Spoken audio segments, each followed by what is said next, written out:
All right. Hey guys, how's it going? Um, some of my voices probably sound pretty bad, or I sound like tired or something. Um, yeah, dude, I got. So those that do not know, or if you guys were figuring out by the title every time with the day, I'm almost at 30 days of doing this paleo diet. Basically, what it is, I cannot have any processed foods. Everything has to be like, um, everything has to be pretty much natural. Um, I can't have like seed oils like sunflower oil, canola oil, things like that. I can have avocado oil and butter, um, or like cooking wise, things like that. And the big one is no sugar, no carbs. Okay, so that's what's happening. That's what I've been doing for the past 24 days. Now the downside to it, okay, and this is why I have no cam on. But the downside to it is your body like is trying to react to like the changes and everything. So there's like no sugar, or it's like, since you don't have sugar, it's like not, it doesn't need to break down the sugar. You don't have carbs, so it's like instead of it eating away at the carbs, now it starts to eat away at your fat and everything like that. Which the thing is, it makes you tired. It makes you super tired. It makes you groggy. It makes you, it almost feels like you just are super fatigued. And that's what I'm going through right now. And then on top of that, body temperature is like on a rise and everything like that as well. So like I feel like I'm burning up. And that's all called the paleo flu. Once that ends, then I will be, basically your body goes into a state of ketosis, where it's like you don't, now it's just eating, now it's just like, hey, all the energy that's being burned off is from your, is off fat and everything. The first time when I did it, it wasn't bad because I was like, okay, well, I mean, it's the first time I've ever experienced it. And it happened like in a week. I don't even think I had paleo flu. If I did, it was like only for a day. But this is like, this has gone on for like 3 days now. The first day was terrible, and I was like, it was right after when I streamed. I felt really sick and everything like that. Um, and it wasn't like sick, like nauseating sick. It was just like, okay, feel a little lightheaded. Starting to get a headache, and then that following day, that's when I didn't stream. So that's the reason why I didn't stream today, or I didn't stream the other day. Um, but yeah, that's, I just want to let you guys know that. So that's why I don't have cam on today. That's why it's still on the starting screen. But what we want to do is we're gonna react to Young Yeah. Let me go to red. All right. So we're gonna react to Young Yeah here. Talking about marathon numbers. So this is gonna be kind of weird, kind of different. Yeah. Maybe I should just add my, here. Let me add my little self right here. Boom. There I am. Or little PNG of a character I drew, my Castle Crashers character that I drew like years ago. Anyway, I need to do more of that. Okay, so let's go ahead and give a good old listen to what he has to say. I'd like to preface this video by talking about the ridiculously high bars that corporations set for developers when it comes to what's considered a success. And we have seen just insane sales figures for games who ultimately still ended up being disappointing in sales, or still resulted in layoffs and whatnot. So for example, EA recently laid off staff across all Battlefield studios despite record-breaking Battlefield 6 launch. We're talking. Oh yeah. On that, the one of their, I think it's their art director, I believe it was our art director that got laid off today or technically yesterday, which that's insane. About the first time that Battlefield ever beat Call of Duty. We're talking about a game that surpassed 20 million copies sold within a couple months as of December of 2025. We're talking about a game that ultimately was the best-selling game of last year, of 2025, and somehow that still wasn't enough. You know why? Because back in July of 2025, it was over. Is it the term? Would you call it the term overcompensating? Over promising. They promised too much. And the shareholders and investors, they're like, okay, we'll bite. We'll go ahead and we'll bite onto it. And you better produce the numbers. If not, it's not gonna be good. So just because of their success, I don't think, like, again, the shareholders didn't forget.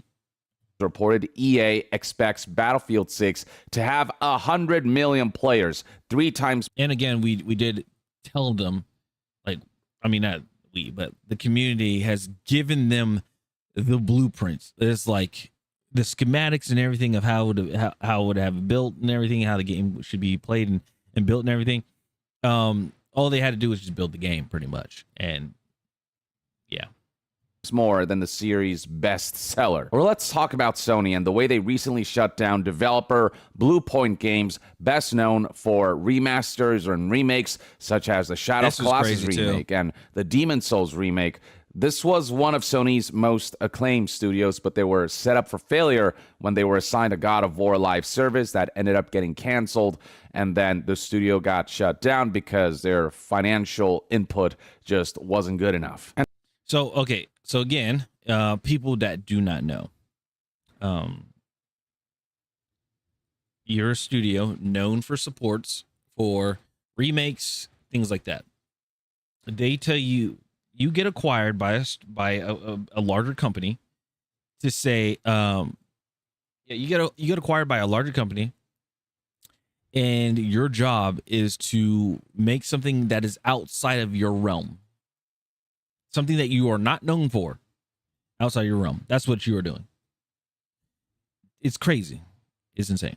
And more recently, Sony shut down Dark Outlaw Games, the PlayStation first party founded by former COD Zombies director Jason Blundell. And so aptly, people are highlighting all of the various studios that Sony acquired and then promptly shut down, studios that had a lot of potential. And one of their biggest acquisitions... I'm sorry, I keep pausing, but that's another thing I don't understand why... It's because, I mean, Xbox did it first, right? Xbox did it when Hi-Fi Rush, like the studio that made that. It's like after when they acquired Bethesda, I believe. Either Bethesda or Activision. They closed down, they brought in more studios and then they closed them down as well. So I'm like wondering why do that? Why not just release, why not just take a look at it and be like, okay, longevity, this is not gonna work out. Let's go ahead and just not acquire them, or let's just release them. That's it. I don't know why they're like, oh, we're gonna buy you to shut you down. By far is none other than Bungie, the developers of Destiny and now Marathon. And there's a lot riding on Marathon's success. And recently a report came out with estimated sales figures for Marathon, and I want to discuss what those numbers mean and what it ultimately represents for the future of Marathon and Bungie as a development studio. The thing is, when you look at the player numbers for Marathon, you can see that it's found an audience that keeps coming back to this game. It didn't launch to the greatest all-time peak concurrent player numbers, but a lot of players are coming back, and you can see that while there is a bit of a steady decline, people are kind of receptive to the title and are hooked enough that overall we're seeing a relatively stable trend line, one that is slowly going downwards. But the reception surrounding Marathon overall since its announcement has seen a massive turnaround, with the people who engage with this game having a pretty positive time overall, with the Steam review score right now from 29,814 reviews sitting at a very positive score of 86%. And all that is... And I think... And I've been seeing it on Twitter a lot.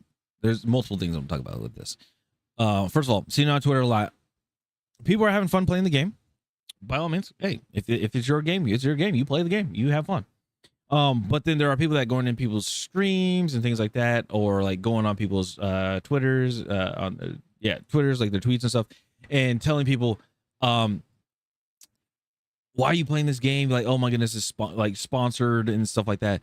The funny thing, like, and the thing is, a lot of people that are complaining are like old like Destiny players, or they're like players from like other extraction shooter games as well. So first of all, if you do not like the person playing the game, then just don't watch the stream. Just don't tune into it. It's that simple. There are people, like, example, like I play Battlefield and stuff like that. Some people watch Battlefield, some people don't. When I go play Helldivers 2, a lot of people leave because I'm not playing Battlefield. That's just how it works. That's just how the world is. That's just how entertainment is, and things like that. So honestly, you're just wasting your time just typing it away. The second thing is, I think the reason why it has, even though it's on a steady decline, but it still has like a fairly good player base for Marathon, is that the difference of the extraction shooter genre, within the genre. So like you have Arc Raiders that has the prox chat. I'm not sure if Marathon has a prox chat as well, but you have Arc Raiders that has the prox chat, but mainly it is a third person shooter, or a third person extraction shooter, whereas Marathon, it is a first person extraction hero shooter. So there is those very big differences that separate the two. And then also Arc Raiders is more like, yeah, there's PvP and stuff like that, but it's more casual compared to Marathon, from what I've seen from clips, from people's videos, from what I've read online.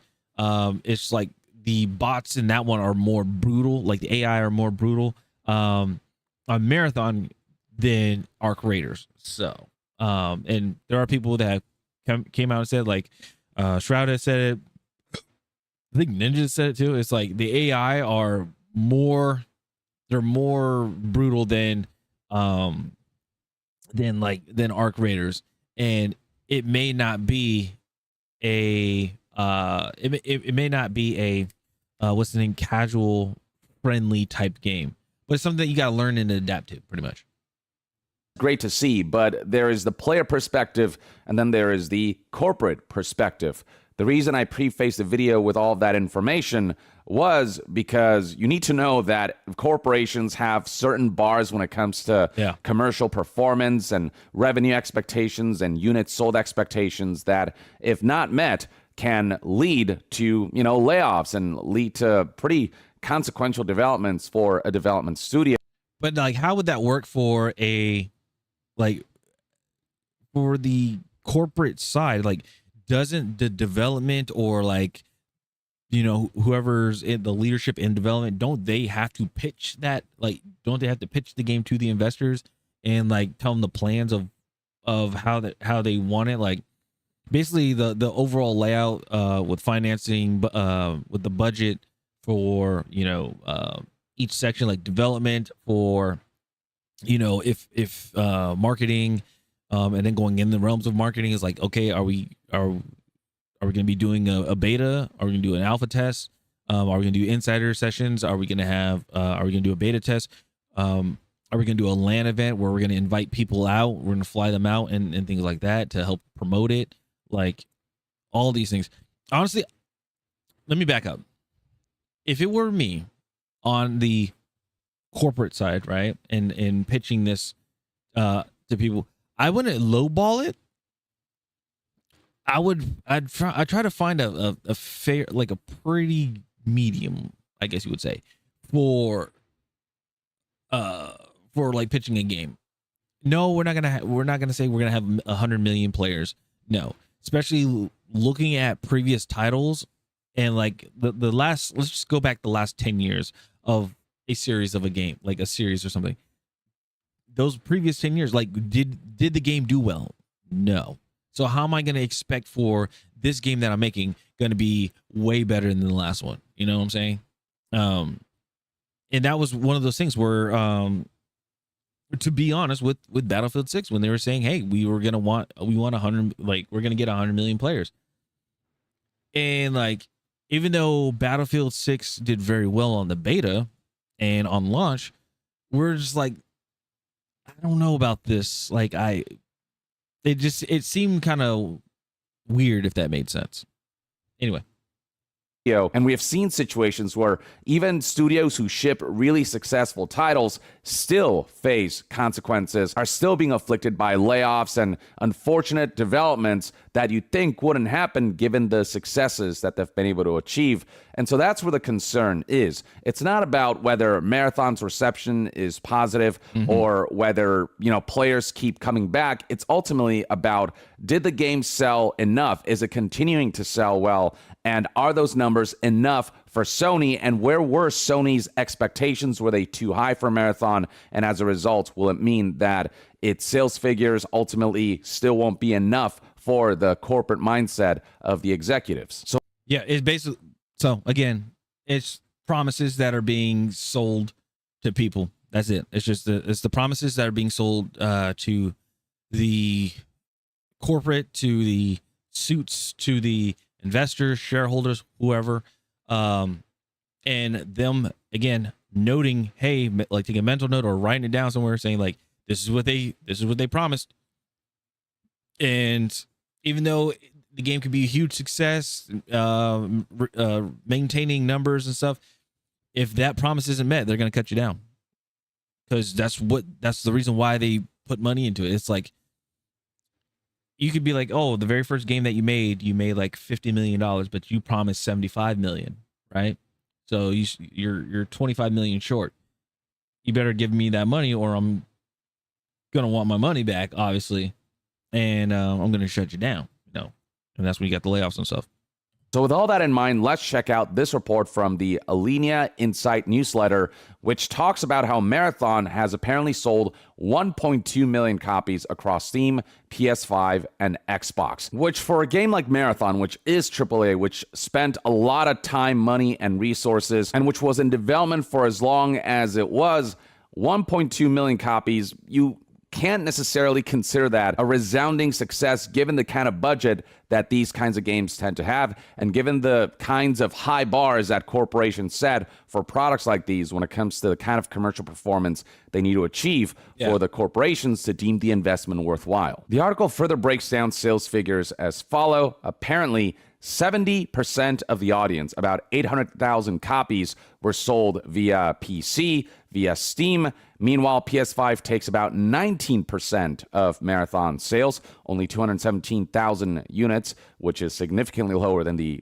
roughly 800,000 units sold through Steam. And then Xbox accounts for the smallest piece of the pie at around 11%, or 133,000 units sold on that platform. The fact that the PS5 version of Marathon only accounted for 19% of sales no doubt will come as a bit of a disappointment for Sony, because the units sold on PlayStation 5, they get to keep 100% of the revenue, since Bungie is now a first-party Sony and PlayStation studio, whereas every unit sold on Steam, they have to give a revenue cut of that to Steam itself, and so they make less money by selling more games on Steam rather than selling more games on PlayStation. But at the end of the day, Sony does know that the most important thing for a live service is the biggest reach possible, which is why, while recent reports suggest that Sony is pulling out of releasing their first-party single-player exclusive games on PC and keeping those relegated to PS5, when it comes to their first-party live services,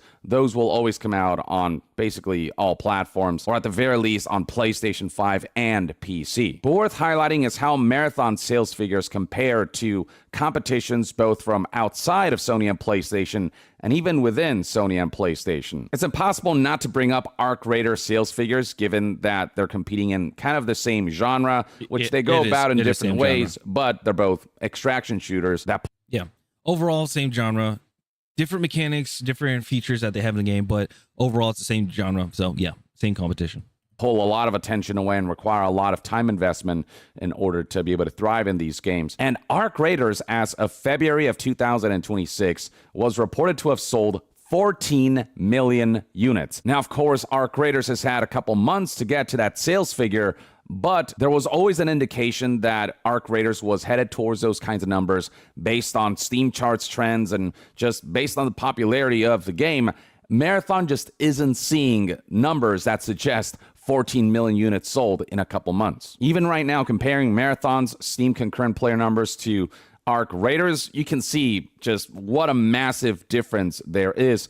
24-hour peaks of almost 120,000 players for Arc Raiders versus Marathon's 42,000 players. And even right now, as I'm recording this video, 90,278 players are playing Arc Raiders versus the 22,346 players for Marathon. And the thing is, it's probably the compensation about, I always try to keep saying compensation over compensation.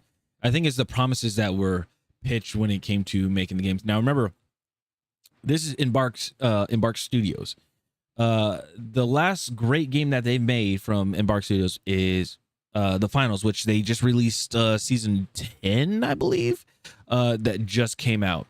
If you guys do not know the Finals, I'll have to play that sometime. But it's first-person arcade type shooter where it's like tournament based, where it's like your team does like a series of tasks or whatever. Whoever's in the bottom two get eliminated at the very end, and then you keep going until the last team is standing, type of thing. It's really cool. So the game is, and I will say this also, the game is pretty underrated. I still think it's still like a great FPS game. I just haven't been playing it lately. But anyway, that was their last great game. Then they said, hey, we're going to make an extraction shooter. First, we're going to do PvE. And then it apparently didn't do well. They're just like, hey, people wanted a PvP. So then they did a PvPvE. So they had to basically take out the AI code, pretty much. That's what I'm guessing.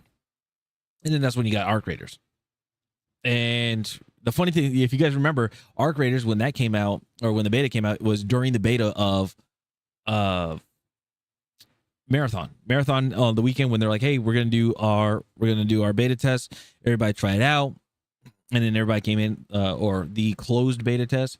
So you had to have an invitation to play the game. So people were playing it, and then I think the following day, which was on Saturday, Arc Raiders was like, hey, we have our test, and we're gonna get as many people as we can in, and then also on top of that, we're going to give larger creators codes to give out to people to download and play the game, or download and play the beta. And it overshadowed Marathon, which was, I haven't seen this in a long time. The last time when I saw something like this was, yeah, you guys probably don't even remember the game, but there was a game called Battleborn that was coming out, and Overwatch just completely blew them out of the water. Like the game, Overwatch overshadowed them so much that they're just no longer in existence. Yeah, but if you guys ever see it, look up Battleborn. You'd be like, whoa, hold on. And then also with Splitgate, was that recent? I guess that would be the more recent one. Splitgate, the original Splitgate, got overshadowed by Halo Infinite. When Halo Infinite released, Splitgate was almost like non-existent. So it was pretty interesting. It was pretty interesting, pretty crazy. So yeah. Anyway, Arc Raiders numbers from launch day, launch week, and beyond always indicated that it was a massive blockbuster hit, that it was going to sell in the realm of, over 10 million units. Marathon just doesn't indicate that at all. Even comparing Marathon to another Sony and PlayStation Live service, Helldivers 2, Marathon's numbers just pale in comparison. As Helldivers 2, he'll probably mention it, but Helldivers 2 is amazing. Like, the reason why Helldivers 2 is so amazing is because it's literally the only online PvE game out there right now.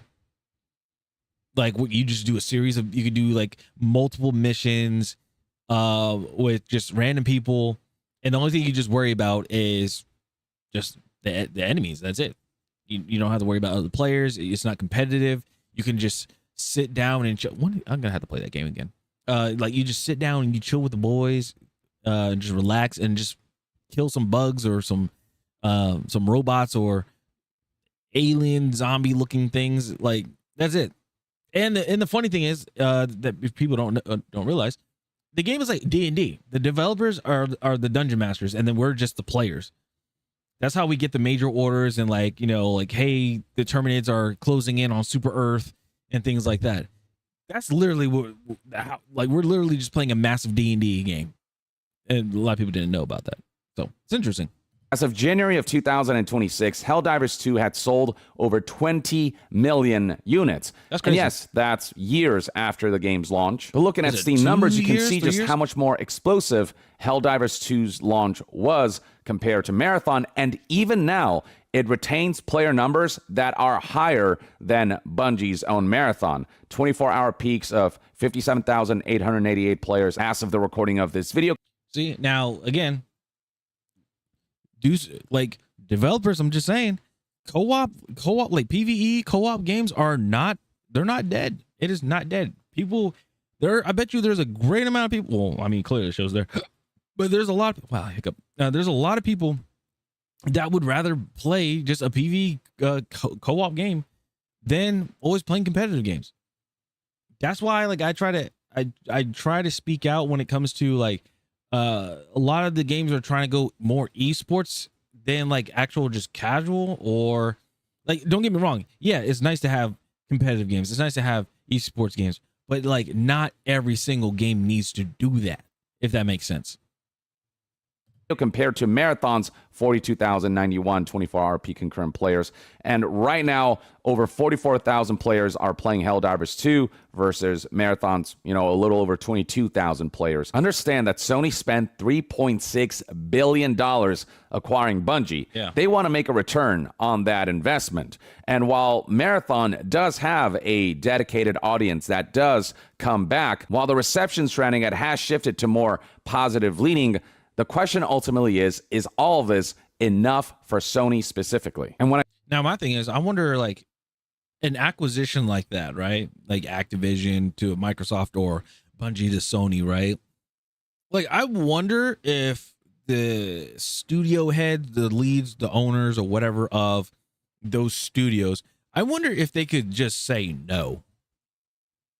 Like, I mean, again, like $3.6 billion, that's that's a lot of money. Like, even if it's in the millions, that's still a lot of money.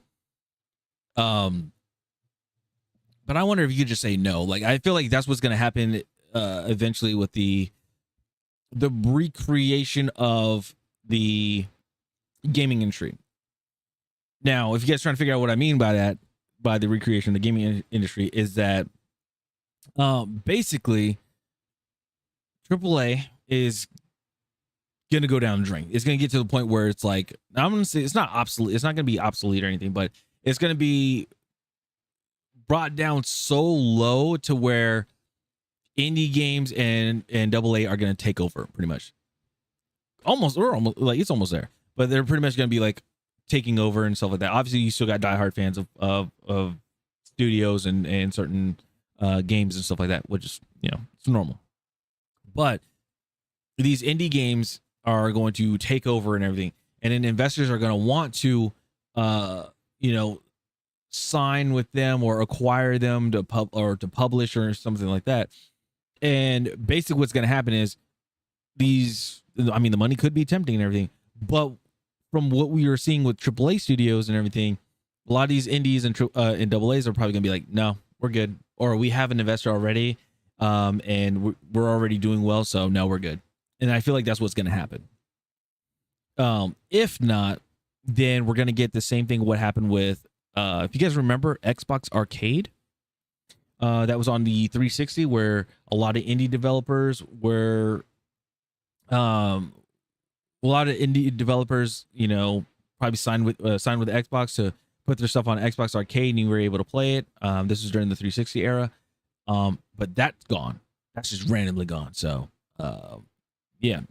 And only how I know about Xbox Arcade is because of Castle Crashers, which the game is still amazing. That's still another game I need to play again. Anyway, yeah. When I look at all of the circumstances where even after a game's successful launch, the development studio were punished for it with layoffs and whatnot, where it was still not deemed a success, or I think about how Hi-Fi Rush launched to pretty good numbers, you know, a couple million units sold, and also won all kinds of awards, and still Xbox tried to shut down that studio. Just looking at all of the circumstances where even successful games, where numbers are impressive, and still we see layoffs happen and the corporate heads deciding that those numbers are not enough.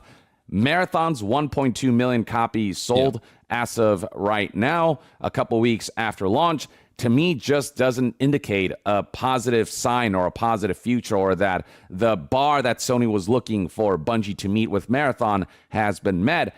And it kind of makes me fear for Marathon's future and Bungie's future. Now, again, the common denominator for all these things is what was said in the meeting when they pitched the game. When they said, okay, how much money do we need to give you? Like, how much money do we need to give you, and why do we need to give you this X amount of dollars? That's that specific section in that meeting. I bet you that's the reason why. Like, that is the reason why all this is happening. I think that Sony and PlayStation should continue to support Marathon. Clearly, it has enough legs that people are coming back. Clearly, there's enough of a fun factor for those for whom Marathon clicks that, you know, the retention here is actually pretty decent, is not bad at all. But given how trigger-happy corporations can be when it comes to engaging in layoffs and shutting down projects, or, you know, backpedaling on the level of investment they put into a product that just wasn't as commercially successful as they were hoping for, it just makes me worried for the future of Marathon. Marathon is a game that a lot of people are hoping has long legs and a long lifespan, but there are definitely fears amidst recent reports of sales figures that maybe Marathon is something that Sony will pull support from if numbers don't start going back up, especially with future content releases. Sony is desperate to pursue live services and to one day have a mega hit like your Fortnites and your Apex Legends and whatnot. But in their desperation to do so, the volume at which they're making live services has ultimately backfired on them. Right here, we have a list of live services that have been released, with the most successful being Helldivers 2, Concord being one that was just an epic failure and made $0 and spent hundreds of millions of dollars. There are a couple ones that are still in progress. Marathon's out now, and you got Fair Games from Haven, as well as the Horizon live service game Hunter's Gathering that was recently announced. We'll see how those do. And then the ones that were canceled are, I mean, plentiful, from the God of War live service from Blue Point, a Twisted Metal live service, Last of Us live service, a Spider-Man live service, so on and so forth. They're trying to live servicify every single one of their popular franchises. And the whole point of spending $3.6 billion on Bungie was to have experts of live services assist Sony in their pursuit of just as many live services as they can muster, and also to have Bungie, who in many ways originated the current model of live services with Destiny, under their umbrella to make more live services of their own. And I think Sony was hoping that Marathon could be the start of like the next Destiny level of success, but it just hasn't been that from recent numbers. And well, yeah, and the thing is, the Destiny community are pretty pissed off because they got undercut to go make Marathon. Again, the way how everything structured and how everything happened, how everything played out with Destiny, it didn't make any sense at all. Like it killed everything for Destiny players. Now, again, there are some people that are still playing Destiny and everything like that, but it kind of killed it off a little bit. You come out with a DLC called The Final Shape, and that's supposed to be the end of a saga that has been going on for almost actually a little over a decade, I believe. But hold on, let me see. Now I get to see. Now I have to double check. All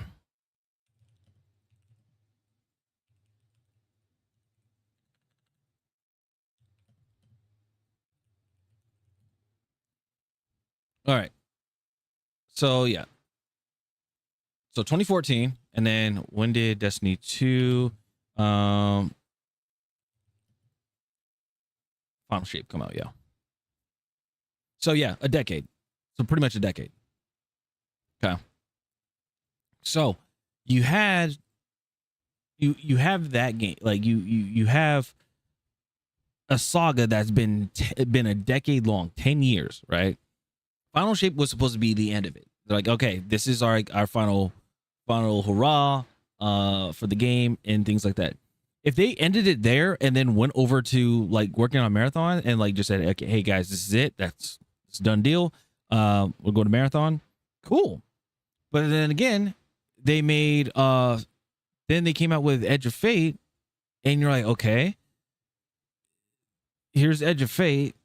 This doesn't make sense because you guys pretty much capped off everything with Final Shape.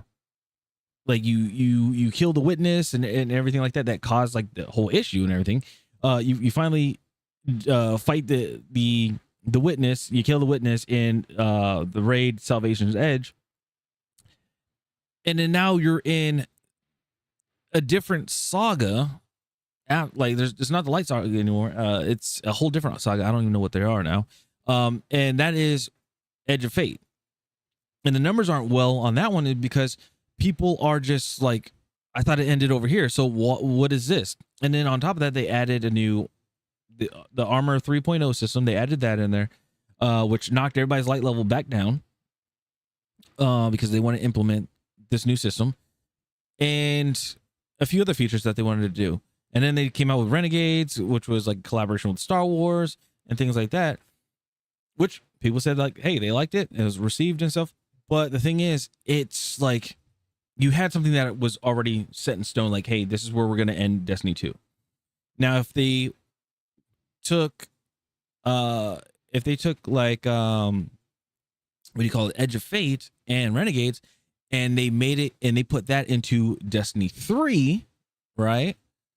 Then I feel like the numbers will be a lot higher than what they had before, because that would be a good starting point of like, hey, this is now where we are starting with the new series or with the new title and going from there.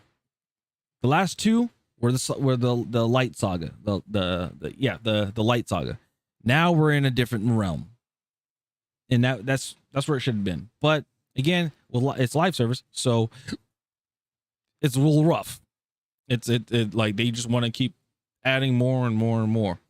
But then again, of course, there's a team working on, or I think everybody moved over to Marathon to work on it. And then there's just like some people, I want to say skeleton crew, but there's like obviously a lot less people working on Destiny 2 just to maintain it, if that makes sense. What they suggest. I think from a player standpoint, Marathon is doing pretty decently and doing a lot better than I think people thought this game would do, especially when the game was first announced and there was all this negative feedback, because the developers did listen and overhauled a lot of things. And once people delved deep into Marathon and got to see the wealth and breadth of its content, the reception has turned a lot more positive. But from a CEO, corporate executive perspective, the suits looking at Marathon's results, I don't think they're looking at Marathon and like celebrating. I think the executives are sweating. And when executives sweat, they can potentially make rash decisions, or they can decide that further investments in something that people love just isn't worth it. And they may very well over time start pulling plugs when successful releases like Demon's Souls Remake or Hi-Fi Rush or frickin' Battlefield 6, for that matter, the biggest juggernaut of last year, aren't enough to make corporations happy. I don't know that Marathon's middling 1.2 million units sold in a couple weeks launch will be enough to satiate the corporate heads. I do think Sony will want to get the most out of Bungie and will want to continue to work with them to try to find ways to make Bungie more profitable. But I think at this point, the only way to do that is to shift to Destiny 3. It's the thing that people want. It's a very recognizable franchise, and it's the thing that people would be most hyped for. I think that's where the future might be headed. But with future content releases for Marathon, maybe there's a way for this game to make a comeback once it starts to become more content rich, more feature complete, and have more game modes even beyond just the extraction shooter component that is so hardcore that, you know, the people who really get into it are having a lot of fun, but also makes for a high barrier of entry. And I think that's another big part of why Marathon isn't doing as well as Arc Raiders, which is just easier to get into. But these are the current numbers, and I think numbers ultimately don't lie. And I think the numbers surrounding Marathon, as far as just pure sales figures are concerned, are concerning. But who knows? Maybe Marathon is just monetizing so well through its microtransactions that it's making up for the deficit in, you know, the base game's sales. But at the same time, the cosmetics that I've seen from Marathon aren't so, like, wow factor compelling that I can imagine the cosmetics sales and microtransaction sales being at the level that Sony and PlayStation would want. But we don't have that data, so maybe that's the one saving grace that Marathon has that we don't know about. I don't know. But with all that said, only time will tell what the future holds for Marathon and Bungie. But in the meantime, I'd love to hear what your thoughts and opinions are on the current data surrounding Marathon and what you think that means for prospects surrounding this game and its development studio Bungie in the comments below. And to be further updated on all things gaming news, reviews, and discussions, stay tuned right here on Young Yeah. I'll see you guys next time. Young out. All right. And then that's what we got. Mr. Young, yeah. Let me go ahead and put this in the chat. There you go. It's in the chat, ready to go. Yeah, dude, like it is crazy to see what is happening when it comes to when it comes to all this. Like, bro. Like, again, like I think these massive corporations, these massive studios and things like that, I think what they need to do is, like, literally they need to look at the previous, and just investors and, you know, whoever is pitching the idea and things like that, look at the previous 10 years of the company, and if it's like a franchise of a series, like the previous years of the franchise series and stuff as well.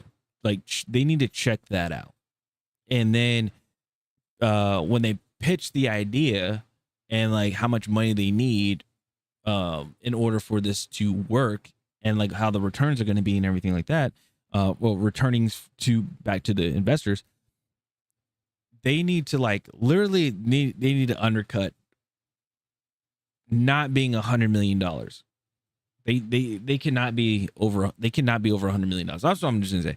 They cannot be over $100 million in total development, and I think budget marketing as well. They need to stop doing that. Easy way. I could be wrong though, but another thing that they could do for that is they could just simply, instead of laying off people, split them up into teams. Like, you have over 1,000 people, probably 2,000, 3,000 people working on a single game. Like, why not break them off and work on another game? And again, it comes down to what I'm just gonna say with the Battlefield. Actually, just in games in general, it comes down to like multiple studios working on one game. I feel like it just causes a clash. That's what I feel like. It feels like it causes a clash.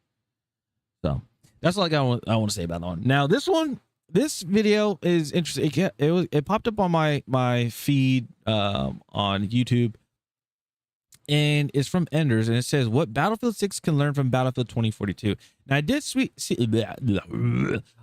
a tweet that he talked about where he was like comparing the audio. So I think this is what he's talking about in this video.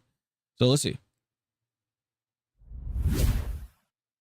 I think we can all agree that Battlefield 2042 is the low point of the Battlefield franchise, but there is one thing we can all learn from Battlefield 2042, and that Battlefield can incorporate from Battlefield 2042. And it has to do with just how generational the footstep and directional audio was from that game. In today's video, I'm going to demonstrate to you the absolutely staggering difference between 2042's positional audio when it comes to footsteps and just being able to place those sounds you hear in game to the current state of Battlefield 6's audio. Now, I want to say this. I didn't even realize that, like, I like videos like this because I didn't even realize like audio comparisons. I haven't really done an audio comparison. Usually I'm just like, okay, this weapon feels nice, you know, or this weapon doesn't feel nice. I never actually went into like a depth of like audio or like recoil patterns and things like that. So I always love technical videos like this. So this is gonna be very, very interesting. So who knows? We might learn something here. We might learn something. The difference is utterly astronomical, and in my opinion, really puts into perspective just how far Battlefield 6's audio has to go. So let's get into the comparison. If you enjoy the content, if you want to stay up to date with everything Battlefield 6, hit the sub button, hit the like button, and swing by the streams. I stream every single day at twitch.tv/enders and this YouTube channel. All links are in the description. If you've played Battlefield 6, you have probably encountered a situation where the audio has let you down. Yes. Whether it be a missing sound cue for a footstep for a guy that is directly next to you, or the deafening howl of jets 500 meters away that are completely irrelevant to anything that is happening within your vicinity. And then you spend hours trying to figure out if it's your headphones that are the problem or if you're using the wrong audio settings. While that may be a contributing factor, it is absolutely not the main reason. It is an issue with the game's audio itself, and that is up to DICE to fix, and they have already tried to address the audio multiple times. Off the top of my head, they've pushed 3 or maybe even 4 updates with audio-specific sections, and in my opinion, it hasn't gotten that much better. But you know what Battlefield game has underrated footstep audio? Battlefield 2042. So that gave me the idea to actually compare the two audio experiences. This might be a bit hard to get across in video form, but I will point out key audio movements in these clips that I'm going to show you for 2042 and for Battlefield 6. Yeah, and the thing is, like, 2042 had some great. They have like some great stuff. Like I'm guessing what he's going to say with the audio and everything. But also they had good stuff like, you know, individual purchases when it came to like items in the shop. You didn't have to buy a full-on bundle, which that could be a turnaround if Battlefield 6 does it, which I hope they do. And they probably will see better purchases, better buys and data, and seeing like what sells more and stuff like that if they were to do that. So there's that as well. And then I don't know.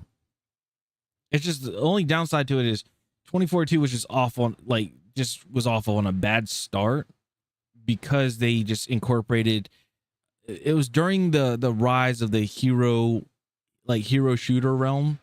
So then Battlefield tried to get into it, and that was also the first Battlefield in a long time where they said, hey, we're not going to put a campaign in the game. So like they were solely going to focus on multiplayer, but it just didn't work out well. So it's just one of those things too. So let's get into the first clip.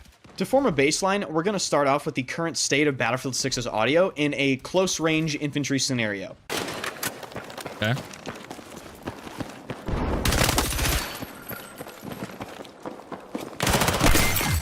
Heard behind him. Yeah. That was pretty fast, but let me break this down. So I'm running towards this area, and there's a guy running towards me, but my own footsteps drown out the sound of the enemy running at me. Then I hear a single step all the way to my left at a door. I turn, but as soon as I hear that, there is another set of footsteps that appears right behind me.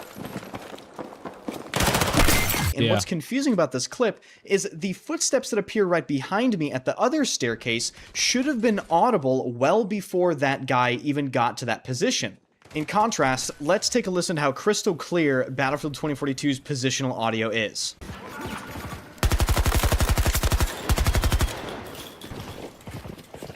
Left side.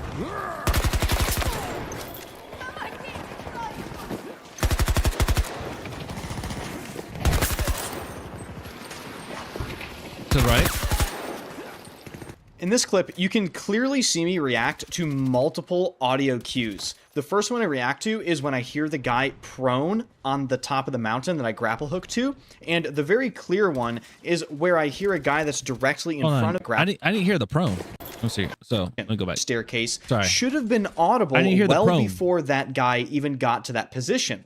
In contrast, let's take a listen to how crystal clear Battlefield 2042's positional audio is.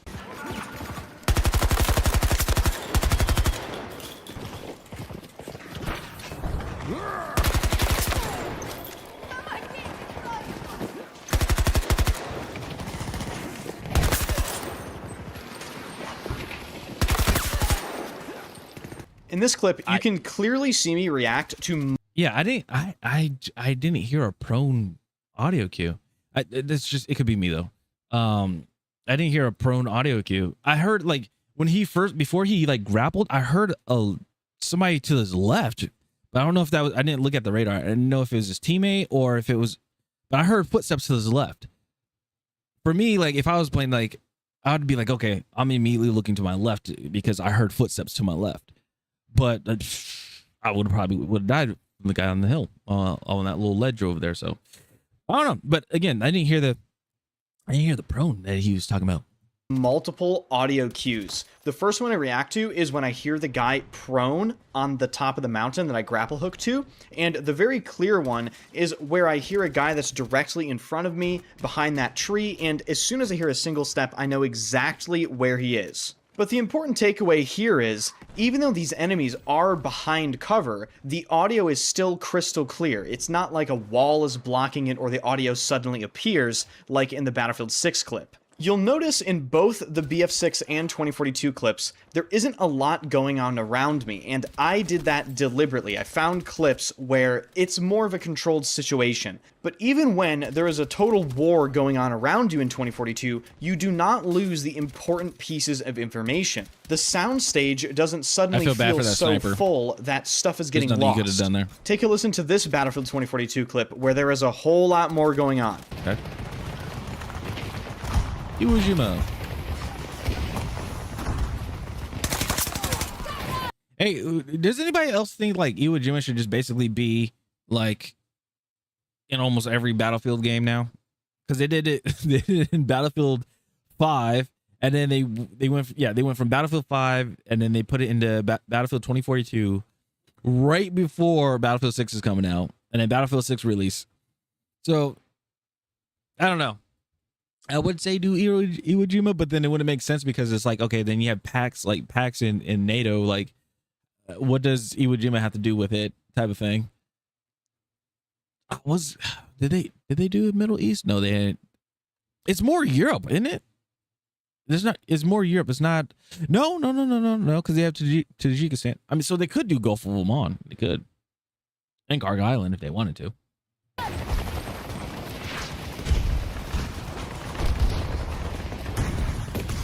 All right, so let me go back. Take a listen to this Battlefield 2042 clip where there is a whole lot more going on. Okay.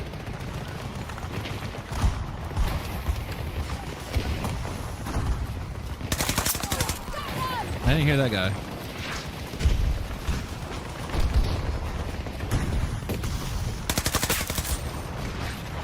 He saw him. I heard.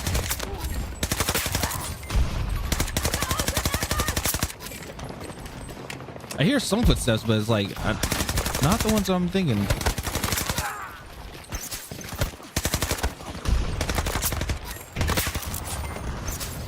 Damn. I heard that one.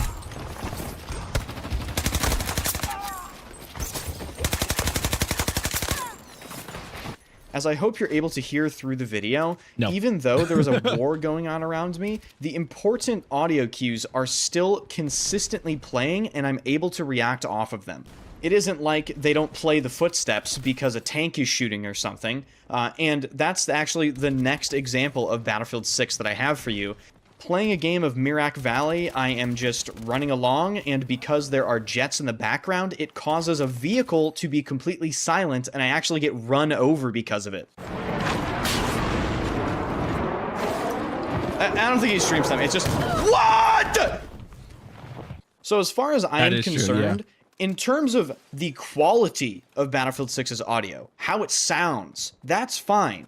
The problem is the positional/directional audio and missing sounds due to overload of the audio engine or whatever that may be. Essentially, I think sometimes sounds don't play because there's either a bug in the game or there's something else that is taking priority over it. But if there's something taking priority over footstep sounds, why in some of these clips, when there's nothing happening around me, can I not hear people that are clearly behind me or even to my sides? The audio problems of Battlefield 6 are actually a gigantic problem for the game, given the time to kill. if you miss an audio cue and a guy gets a couple free shots on you, the chances of you turning around and actually killing that guy are next to zero. Whereas if that audio actually played, you'd be able to react quicker and be ready for the fight.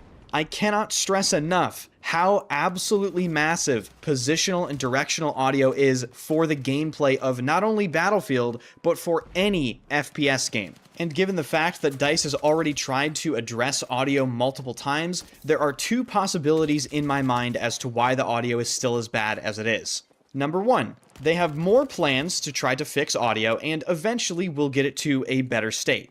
Or, number two, the audio being the way it is actually intentional because it reduces the skill gap by allowing players to catch people off guard they wouldn't typically catch off guard otherwise. That might sound like a little bit of a conspiracy theory, and obviously I have nothing to back that up, but as a theory, in my opinion, it's not as crazy as it might sound, because if you look at the other decisions they made in this game in terms of just making it super casual, they added the sweet spot back. They increased muzzle velocities. The gunplay is arguably the easiest Battlefield gunplay of all time. The recoil is basically a joke and doesn't matter for most weapons if you set it up correctly. The time to kill is extremely fast in close quarters, and the movement is mediocre at best. So who's to say they wouldn't do anything with positional audio? Especially considering this game has a free-to-play battle royale that they heavily anticipated being their next big cash cow, which would ideally bring in hundreds of thousands, if not millions, of casual players. Whatever the reason may be for why Battlefield 6's audio is the way it is, all I can say is I hope at some point we see some massive improvements to it, because I truly believe it is one of the largest issues in the game right now. Is it possible that it conflicted, like having the audio and everything, how it is? Is it because like it benefits RedSec over multiplayer? Is that a possibility? I wonder. I really wonder if that is the case. Like, I don't play RedSec. I'm just gonna be honest. I don't play RedSec. So, I wonder if it's better off for like RedSec itself compared to multiplayer, because a lot of people have issues with multiplayer. I do too, where it's like a guy will be right next to me, running past me, and I don't hear them. Like, there's no audio to hear them or anything like that. Or a tank is rolling up on me, but then like a jet from a distance clearly like overwrites that tank sound, and then I just get blown up or run over. So I wonder if it's like it's beneficial for RedSec. So if anybody knows, please let me know. This video was a little bit tricky, so I hope the point got across. I hope you can hear the difference between the two games and just how large of a difference there is. I'd be very interested to hear your personal experiences in Battlefield 6 when it comes to audio and how much you feel it impacts your gameplay. So be sure to let me know in the comments regarding that. If you find this video helpful or informative, hit the like button. Be sure to spread it around, hit the subscribe button, and of course swing by the streams. I stream every single day at twitch.tv/enders and this very YouTube channel. Join the Discord and check out the coaching linked in the description. A lot of you guys have been booking sessions, and I've been trying my best to help you guys improve. If you are curious about the coaching but you don't quite know yet, you can either leave a comment and ask me, or you can read the reviews from people that have attended the session. So thank you so much for watching, guys, and spread this video around, because I'm starting to get a little bit tired of not hearing anyone. All right, guys. So that is Enders. Give the man a like. I know people find him as like the controversial Battlefield guy, I guess, because people find him as like a controversial Battlefield person, and I'm like, why? Because I guess people say that he complains a lot or something like that. I don't know. It's something like just, I don't know, something wild. Anyway, let's see here.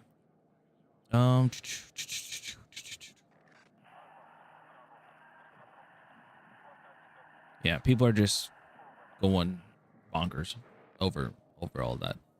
Anywho, let's see here. Let me go ahead and there you go. Okay.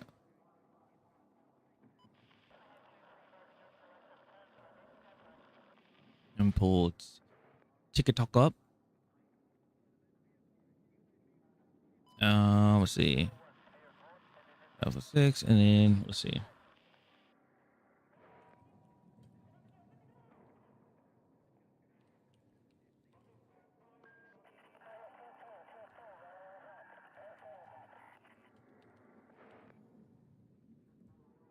I said, all right. TikTok is going to be up in a moment.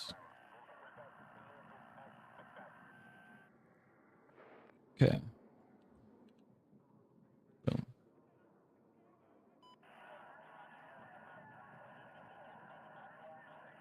Okay. Whew. Alrighty.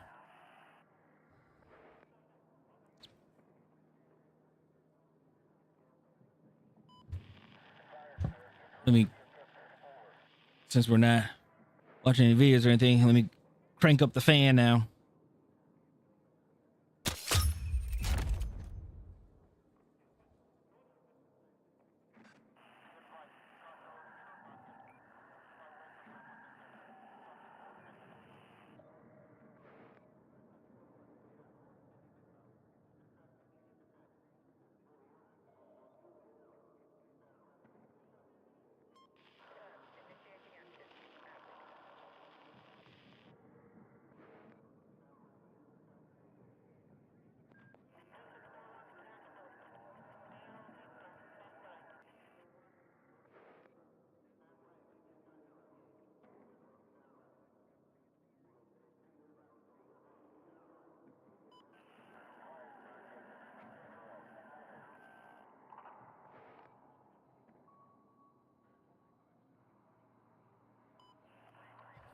Yeah. All right. So I've been lacking. Not I have, and it's my fault. I should be a lot higher than level 21 on the mini scout, but I've been lacking. Where we at? Level 24 on this. Okay. Eventually, this is going to be mastery 50. We'll have this. This will be the first pistol we ever get mastery 50. And then after that, we can work on the other ones, which shouldn't be as bad. All right. Ugh. Excuse me.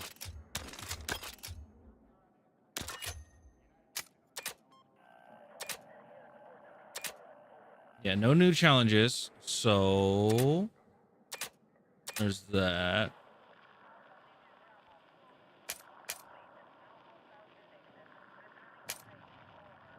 Kill enemies with secondary weapons. Headshot kills comes to double deal damage with secondary weapons. Oh. Okay, so I will say this for Battlefield, just a suggestion, okay? Dice suggestion, right? I think what they should do when it comes to this is that if you already have these weapons unlocked, right? If you have these weapons already unlocked, what they should do is they should just take these, like, just remove it. Or just have these already automatically completed. Because I already have the weapons. All right. Do some Hagenthal base. All right. First game on. Let's go.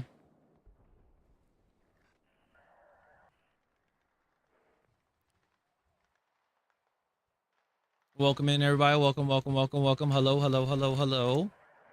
On the TikTok side, I appreciate it. Thank you guys so much for hanging out. Again, I don't have my camera on because I am feeling a little bit fluey from the paleo flu. So do bear with me.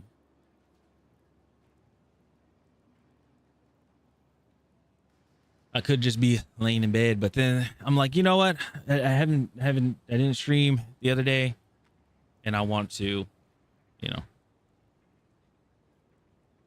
I need to stream. I gotta get this gun done so we can be out of the sniper realm, and then we can be a little bit higher out of the hole where we can now play where we will be able to play with DMRs. Because DMRs, what? How many are there? 5 of them. That's level 14. I haven't even touched that. 0. And then this is the brand new one, so. Yeah, so. Which is the worst one? 40, 28, 66, 40, 28. Okay, so that has 360 rate of fire. This has 300. I guess this would be the best one to do. I don't know. We'll figure it out. Okay.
Can I see in this one?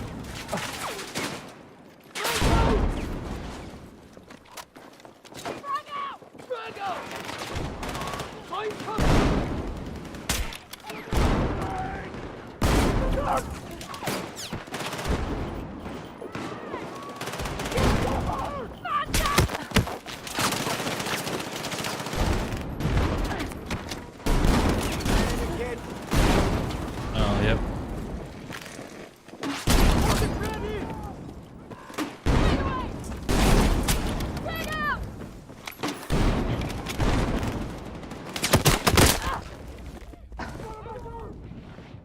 Fired Dice QA, nice.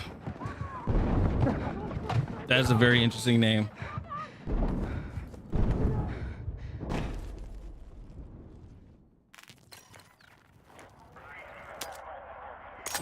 Yeah, maybe I don't know. It's not the right variant to use.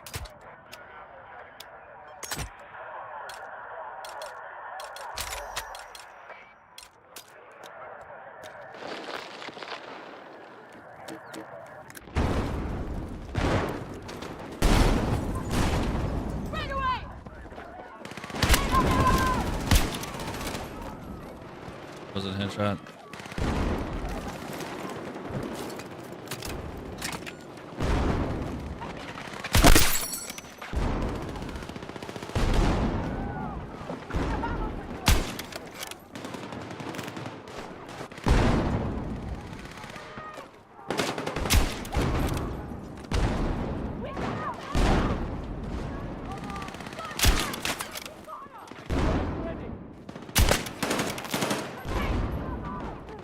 Teammate, move! Teammate, move! Oh my goodness.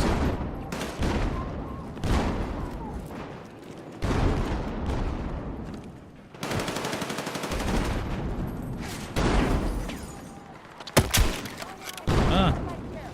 Hello.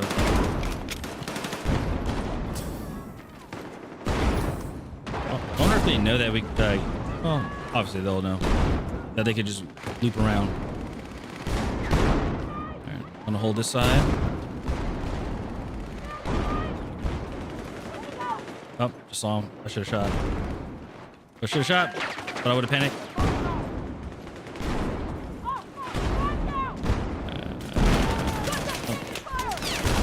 Once I lose this, like lose focus on this side, it's gonna be all bad.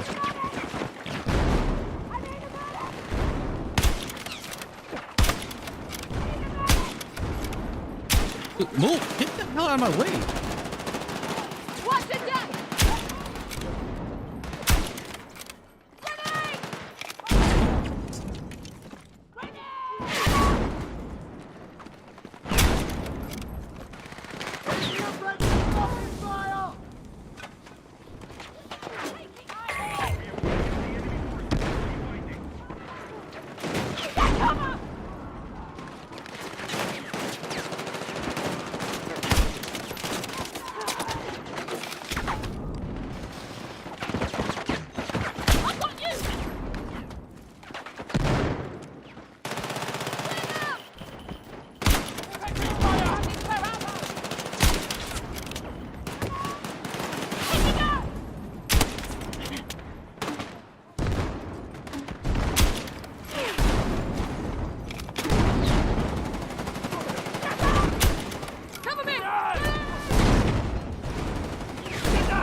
They're still in that corner.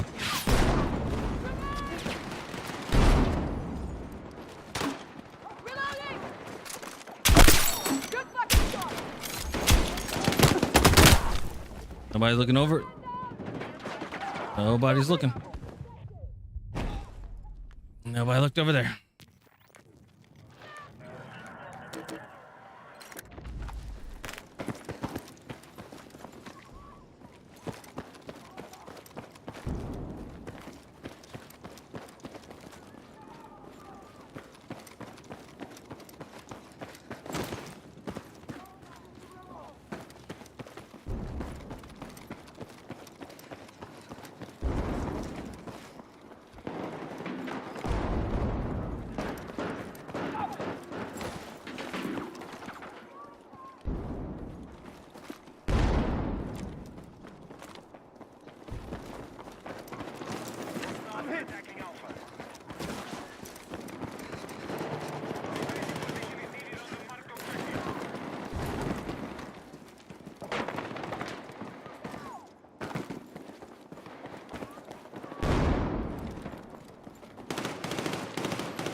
I heard it last second.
80. Nice.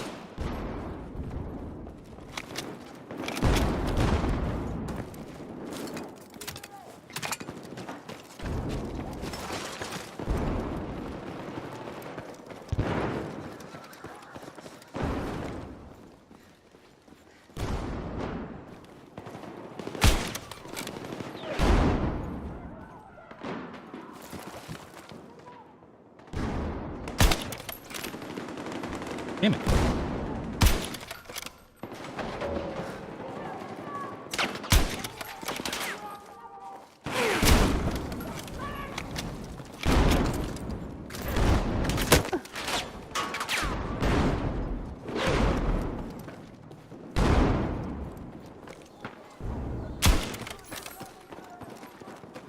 I don't have any smokes.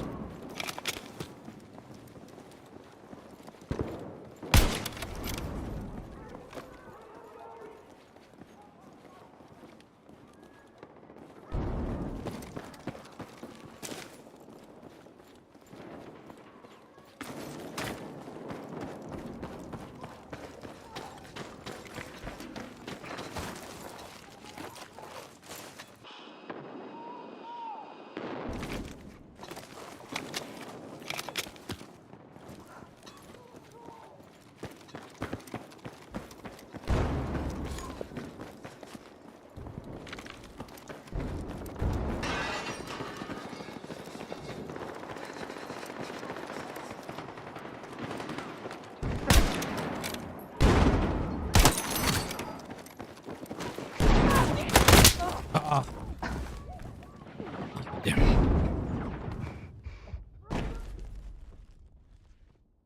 Let's see here.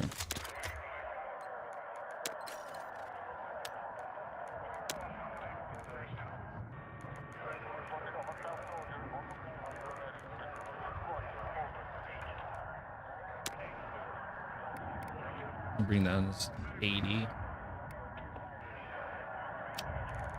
And 8 times, let's bring this down to 100.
Ah, no.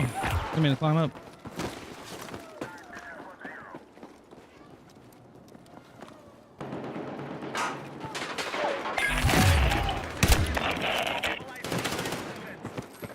Come out!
I cannot see them.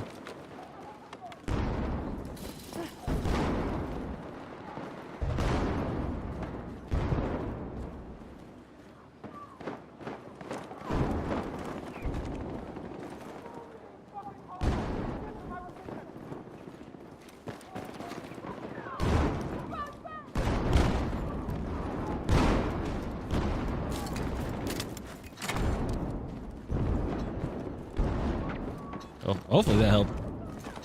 I don't know if it did.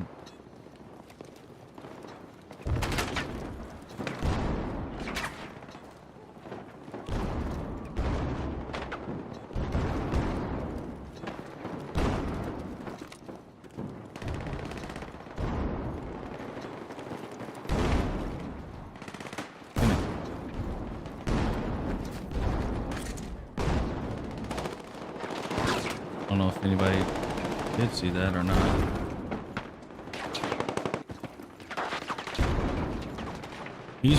This person underground is just waiting. There he goes.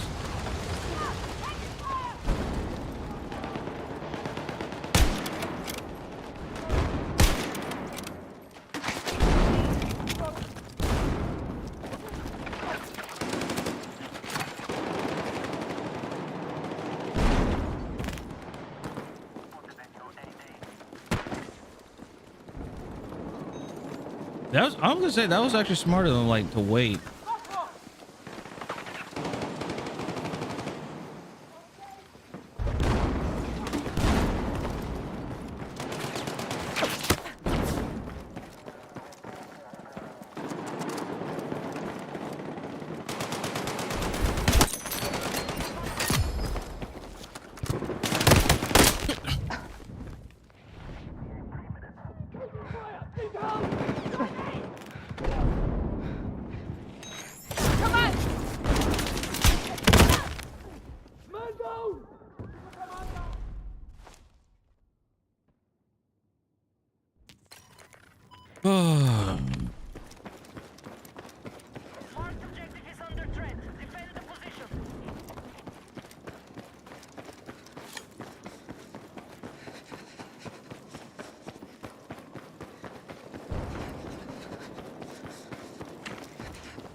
What a desync that was. Jeez.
That's the point too.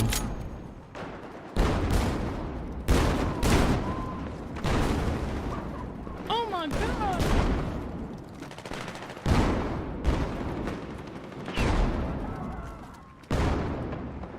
So when are they gonna go right? Yeah.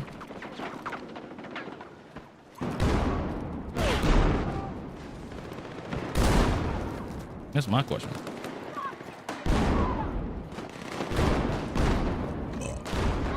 Okay, so they are going. Some of them are going right.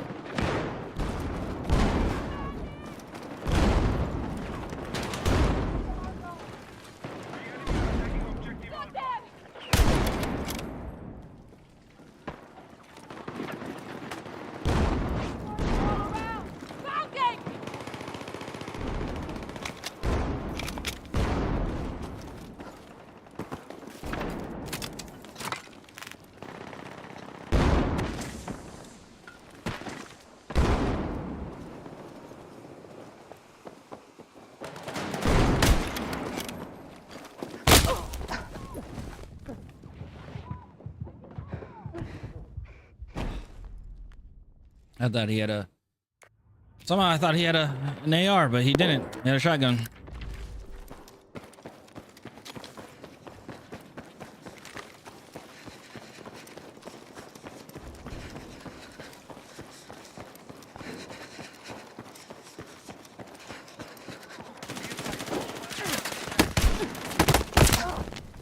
I'm already around the corner. There's that desync again.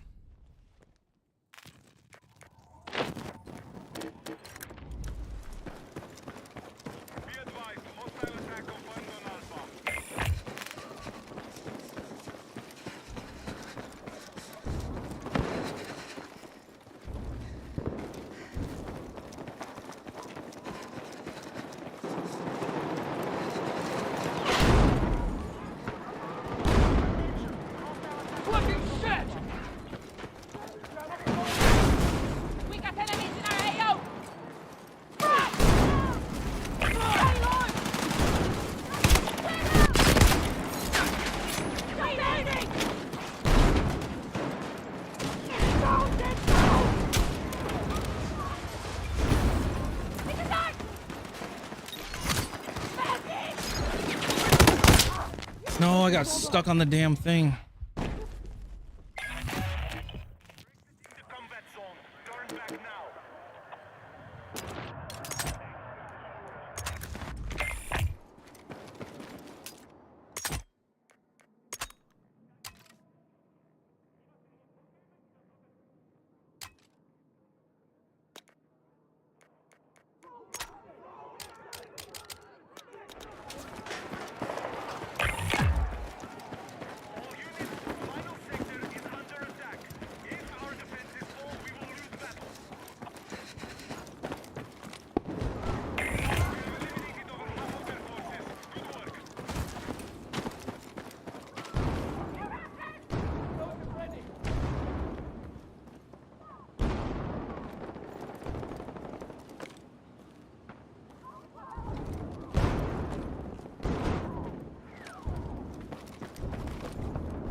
Yeah, I can't see none of that.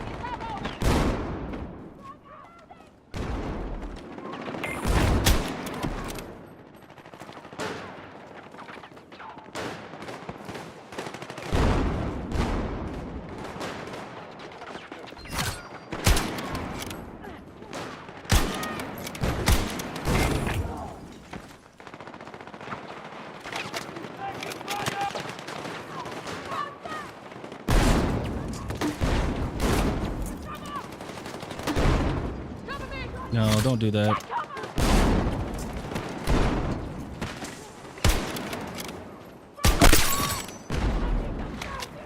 There'll be fire grenades from where I'm at.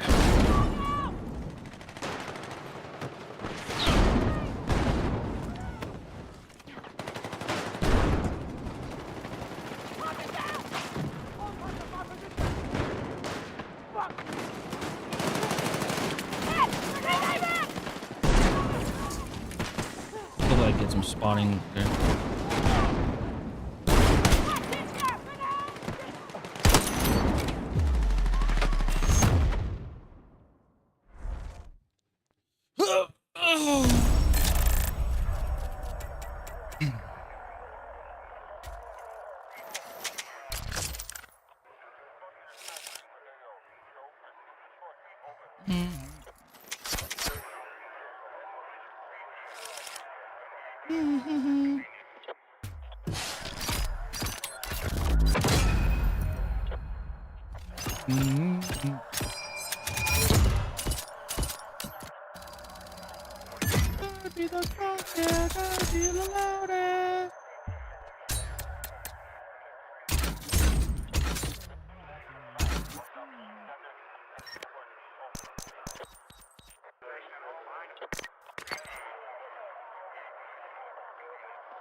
All right.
Oh, 1 second, chat.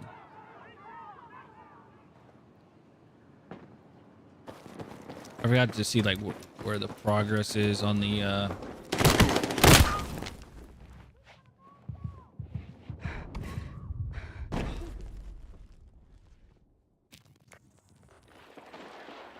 Oh, okay. That's not bad.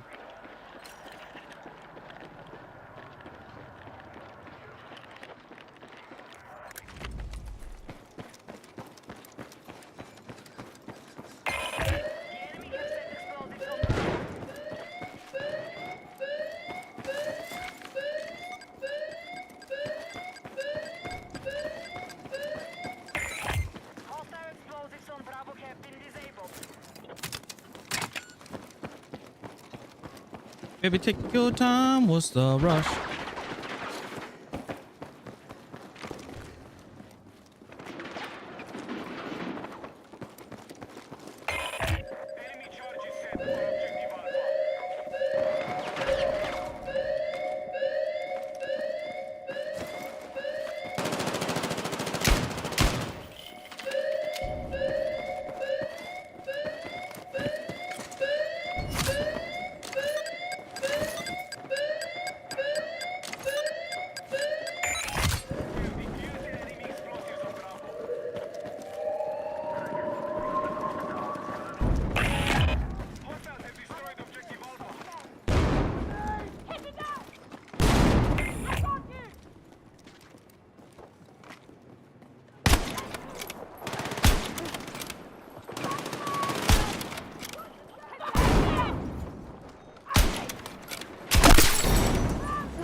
What?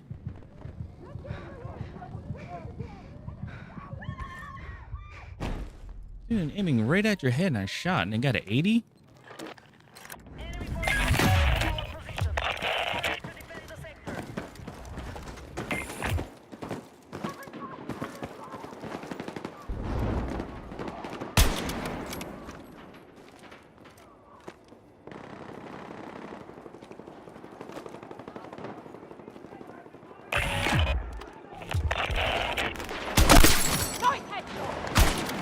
You need to either A, get rid of sweet spots or add a sweet spot to this.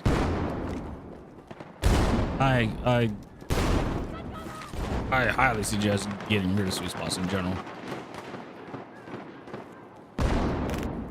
Because how do you add a sniper rifle that doesn't have a sweet spot, but then the other ones do?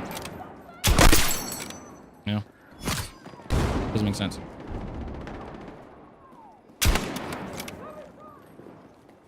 And somehow I got a 55 on this.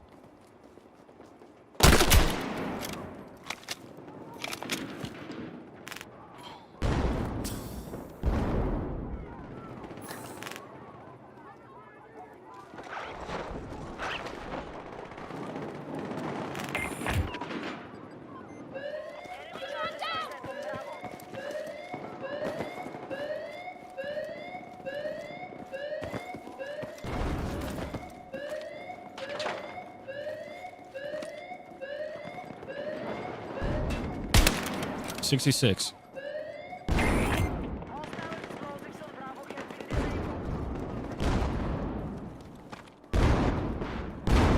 I can't. I just can't.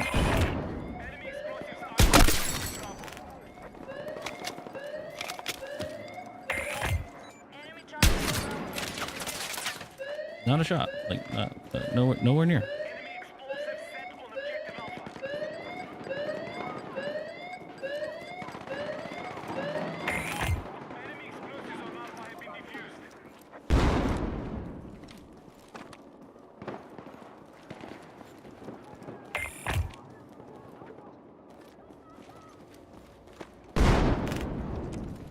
You know what I just realized when it comes to the perks and stuff? Is there not a arm bomb faster perk for engineers? Because engineers are basically EOD as well. Vehicle repair and basically EOD. Like you would think.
I didn't even hear this. I didn't even hear the freaking thing blow up.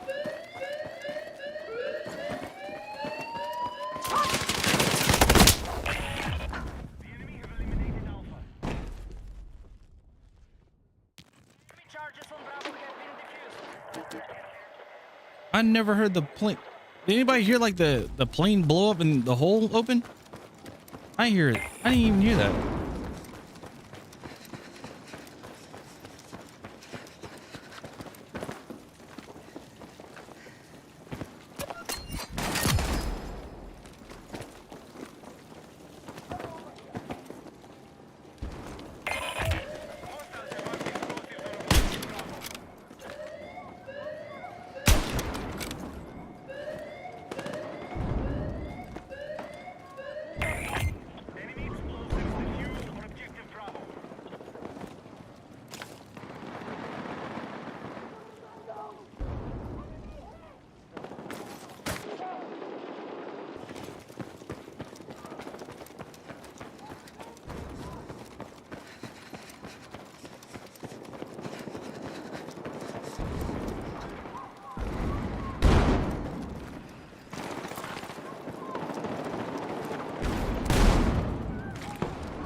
Okay.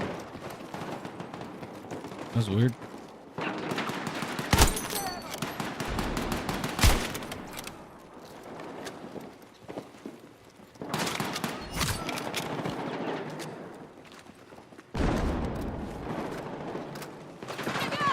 Explosive ready.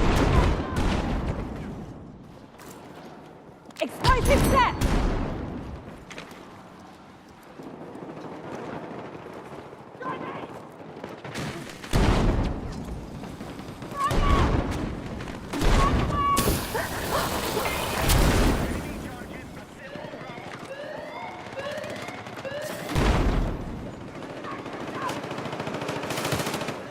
Charge late.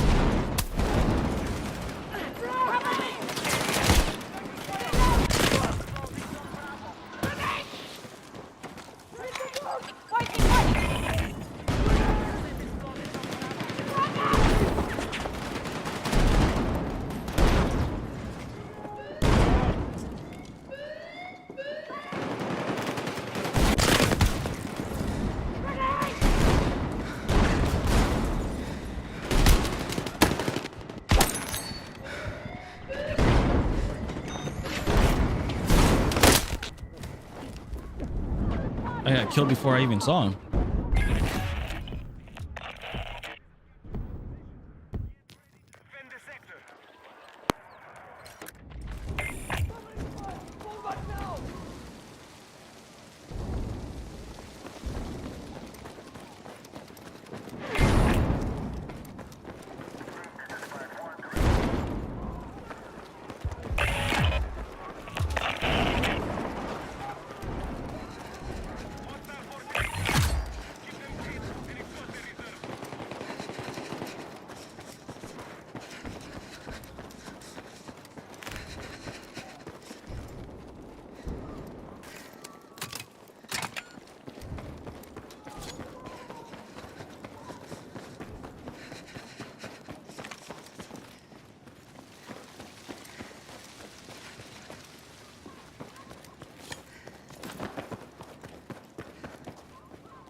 It's easy yet? No, I gotta wait till next week.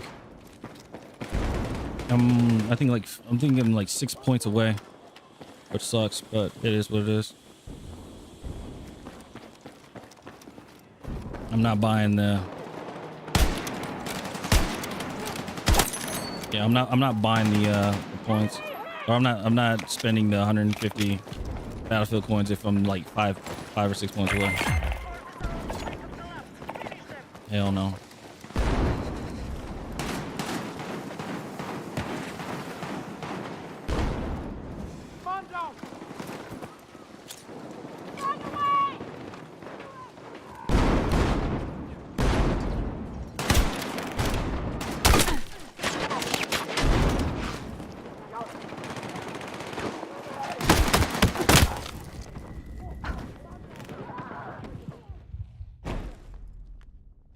Yeah, I'm not gonna.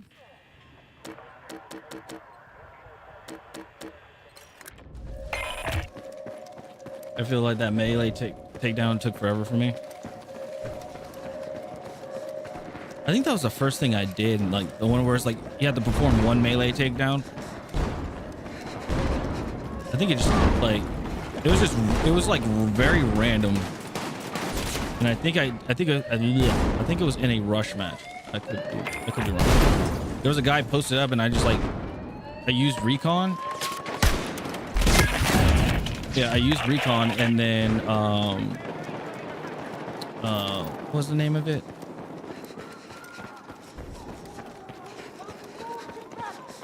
Yeah, I had to find someone that was in a drone. Yeah, I found somebody that was like recon that was like just posted up, and I just was like right behind him. I was like, oh, okay. I ran up to him, and I just knifed him. I was like, all right, well, shit.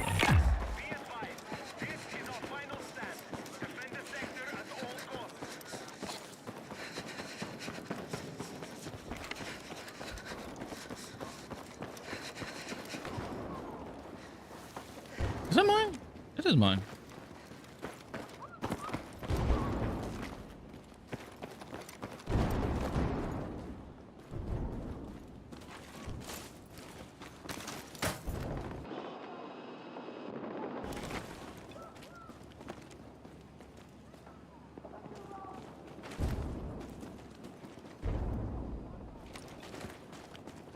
Yeah. I just realized last night they had zip lines on the map. I did too. Like when they were like, I was sitting, I'm like, how did the person like get over here so quick? And I was like, oh, makes sense.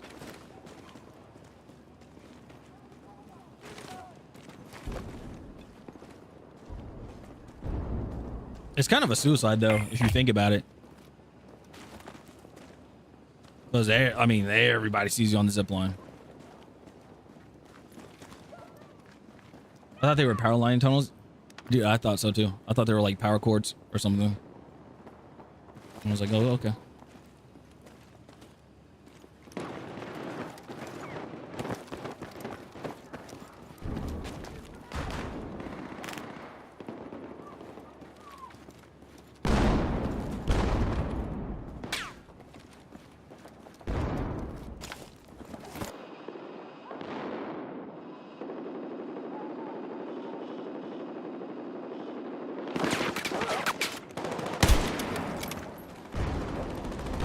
My dumbass was laying prone like in the open.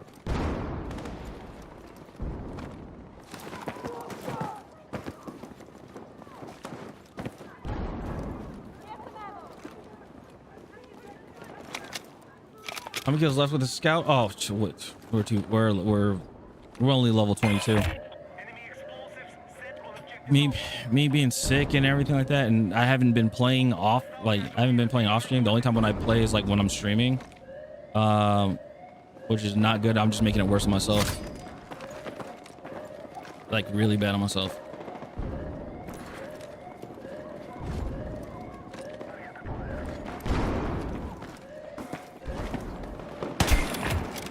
Because like people would be, because there's people that are like, I could like barely get the shot off, and I'm like, what the hell? Or shit like that happens, and I'm like, what the hell am I doing? Off stream, it's a lot worse. I get pissed off and easily annoyed.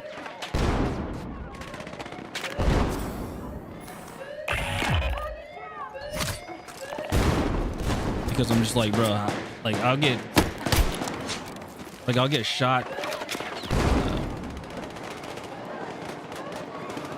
get shot through. I feel like I get shot through a wall, but it's just the desync. And I'm like, bro, what the hell's going on? And I just get irritated from it.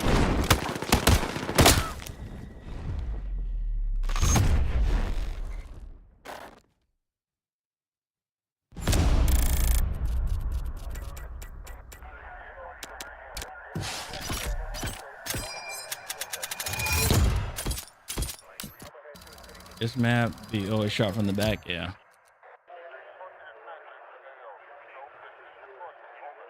True.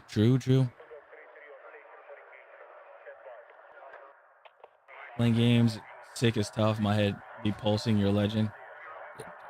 If the more I don't like, the more I don't play, the more like, let me put it, the less I play, the more time I have to spend on sniper rifles.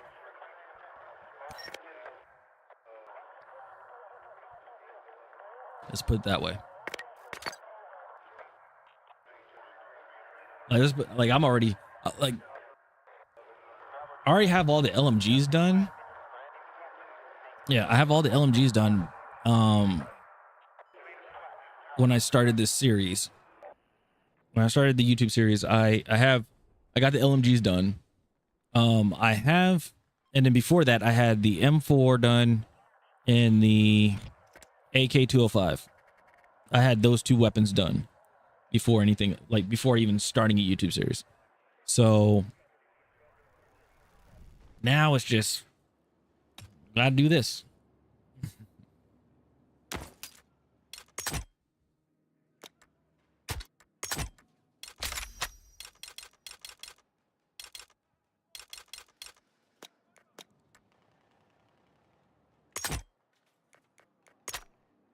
I feel like I shouldn't even put the stubby on, but then it's like you should put the stubby on. I'm not entirely sure.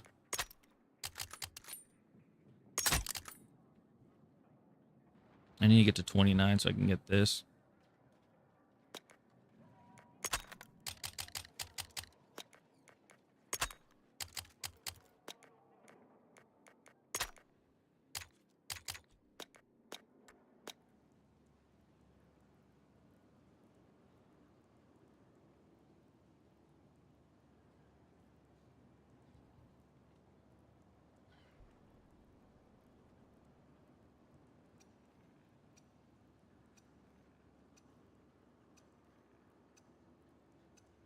I noticed that they did take out the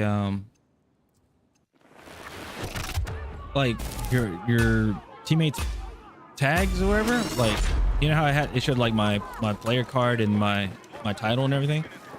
It only shows mine. It doesn't show anybody else, which is really weird. What am I doing? What am I doing? What am I doing?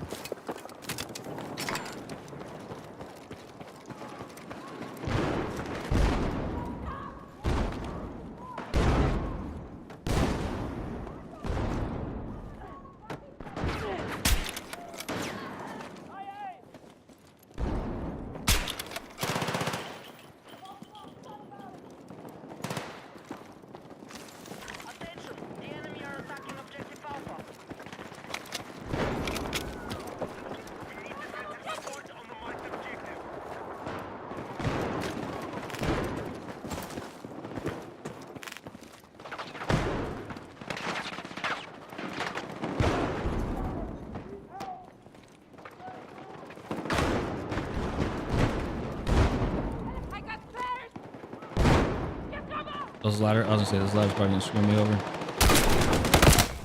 Didn't even hear the guy.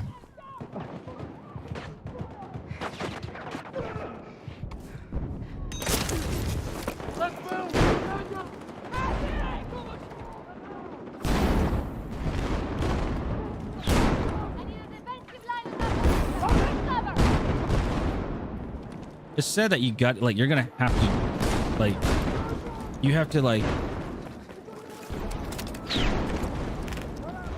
have IEMs, eco boost the ever living hell out of your audio settings just to hear some damn footsteps. But even that may not help you.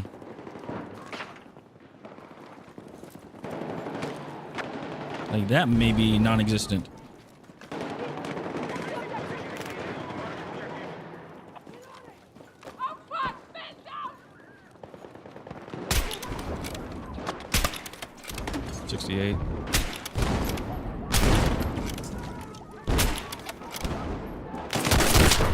Again, don't even hear the guy.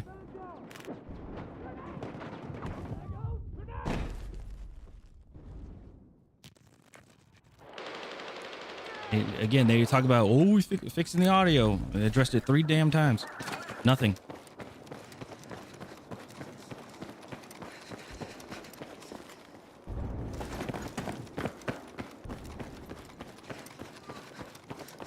Where's this so-called audio fix?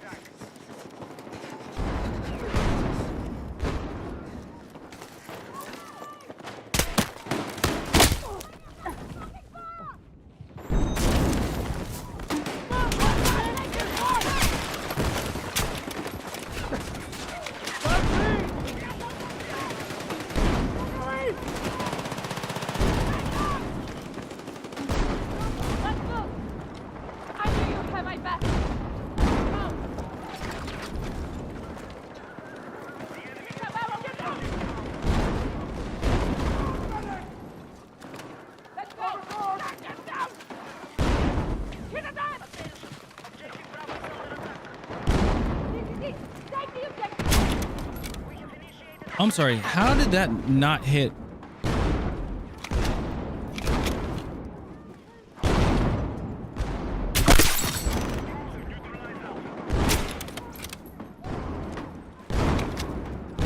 Still really trying to figure that. Yeah, level 23.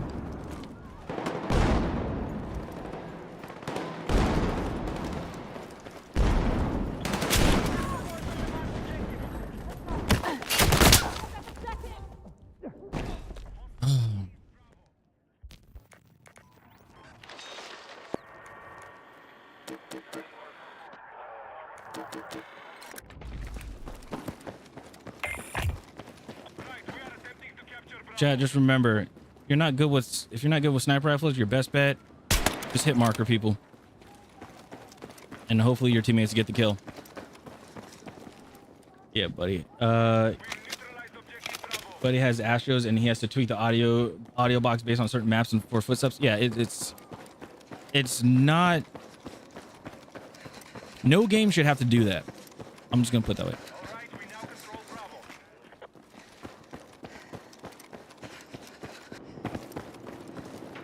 Like no game at all should have to do.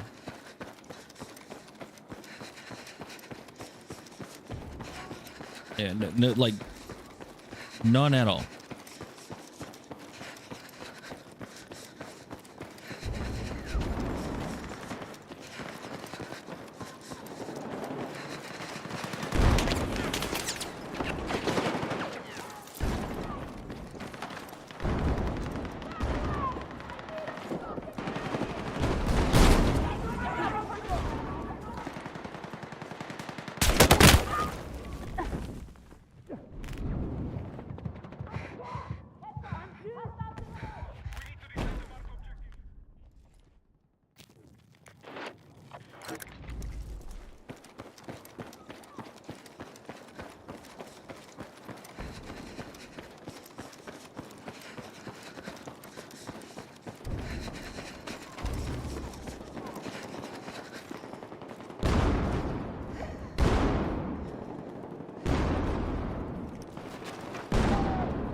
They already blew a hole in the floors.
Oh, nice head glitch.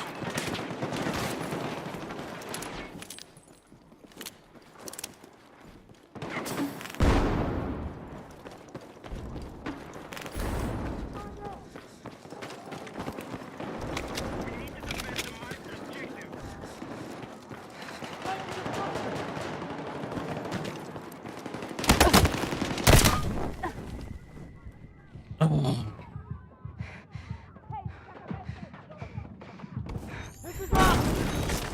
Let's move. Get over here. Take what you can.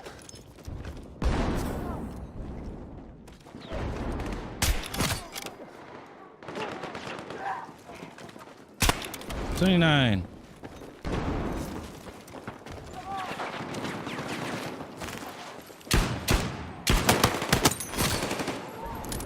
Enemy down!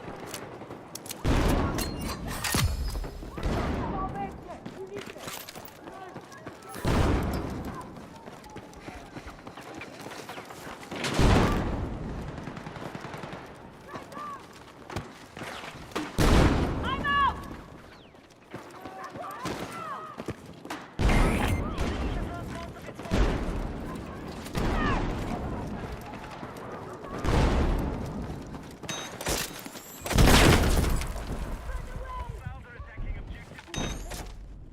Nope. Attention. We need defensive support on the marked objective.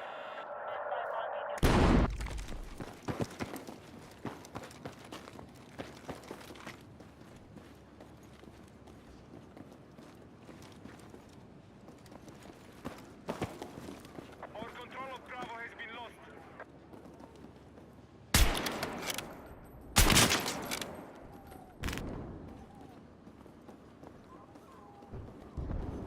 Objective Bravo has fallen to the enemy.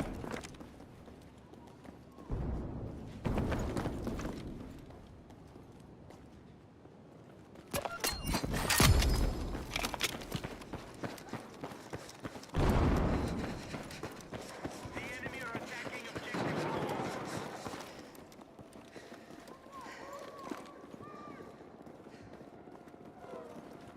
We're attempting to capture Bravo.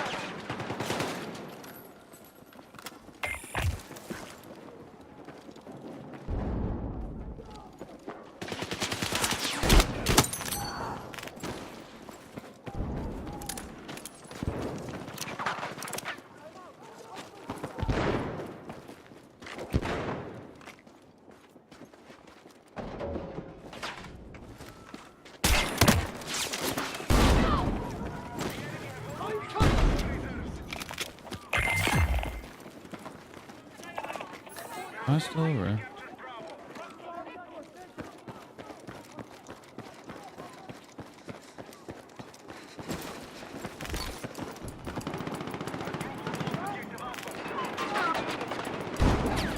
Take some ammo for you!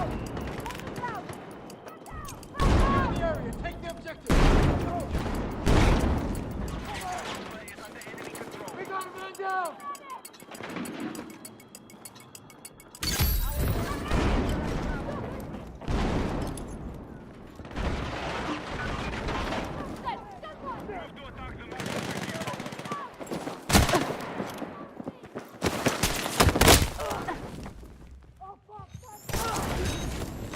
too. The shitty thing is about like the thing is like I have to play this map because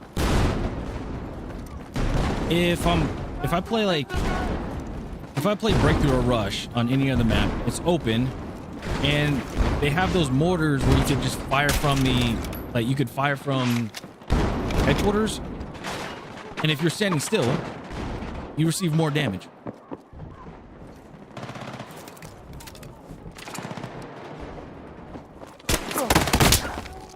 See, look at his health.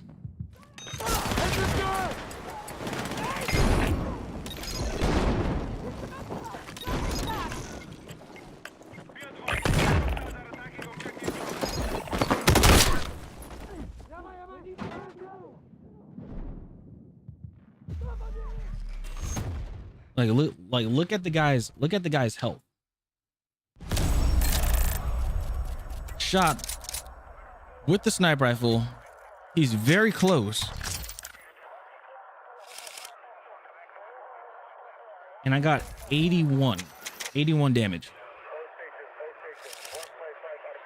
They need to get rid of sweet spots. They need to.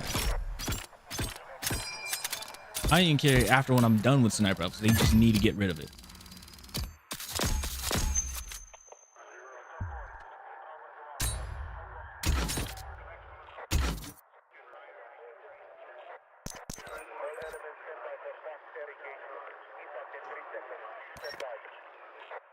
And then what they're gonna say is, oh, like a lot of people are like, oh, it's easy to use sniper rifles. If you're on keyboard and mouse, it's whatever. On a controller, you have to take off. You literally have to take off the aim assist in order just to even use the damn gun. Because if you're aiming at somebody, and either somebody in front or behind runs across, your aim assist drags away from who you're aiming at already.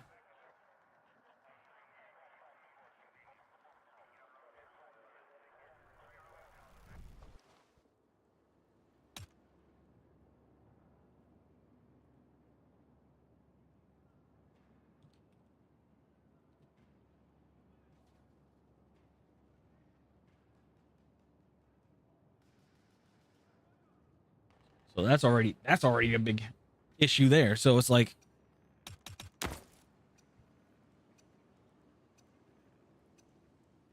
and then when it comes to like when it comes to like medium range maps, like sniper rifles are okay. Yeah, sniper rifles are okay to use like a medium range maps, but like smaller maps, no. No way in hell.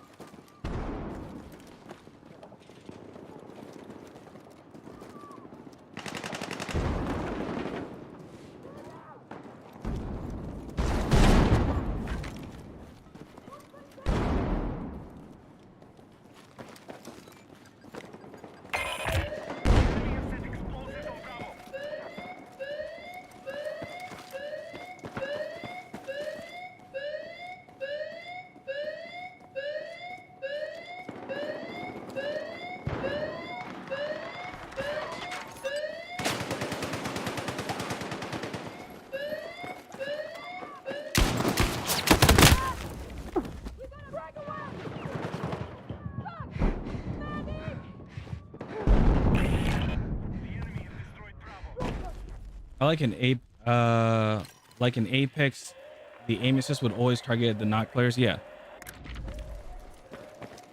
It's not like sticky aim assist like Call of Duty. But this shit, it really pulls. And it gets very annoying.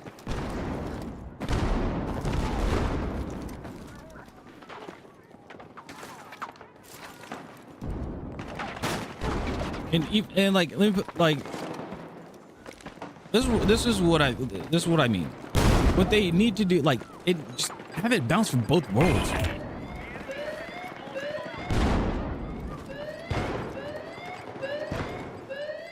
Instead of having one side. If it was like the aim assist like was, if the gun, let me put this, if the gun like would just instant kill like at whatever range, and we had aim assist, like yeah, I would want to balance for like to help out mouse and keyboard players too, but no, like that's not even a thing.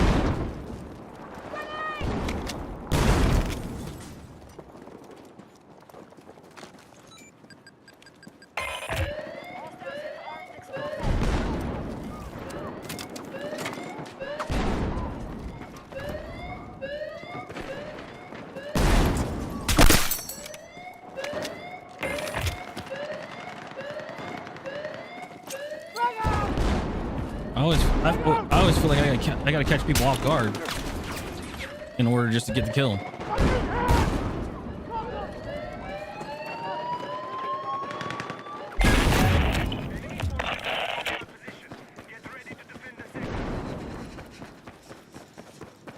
Great contact! Sector withdrawal complete. We need to be ready to defend.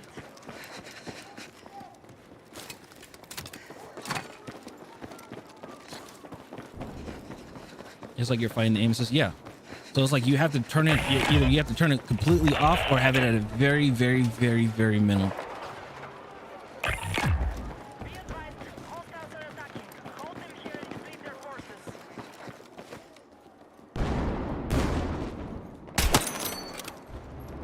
I wasn't expecting that. I really wasn't. Enemy charges are set on Bravo. See, and here's my question. Why, like, I mean, this gun's been out since season one, right? We have defused Like the main scout has been out since season one. That was like the first weapon to release. How come they still don't have? How come they still don't have? What do you call it? A sweet spot range for a mini scout.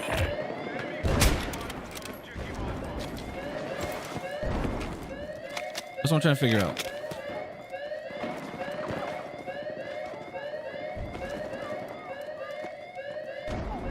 So it's either you're gonna have it or you're not gonna have it.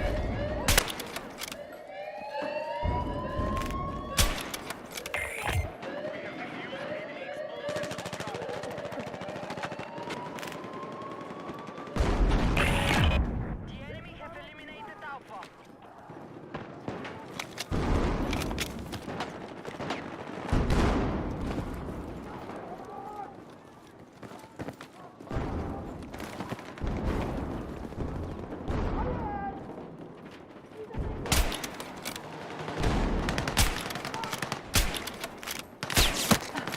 Where's my bullets going?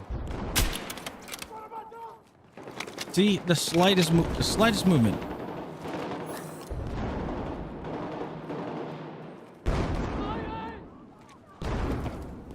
Just the slightest movement. Enemy charges set on Bravo.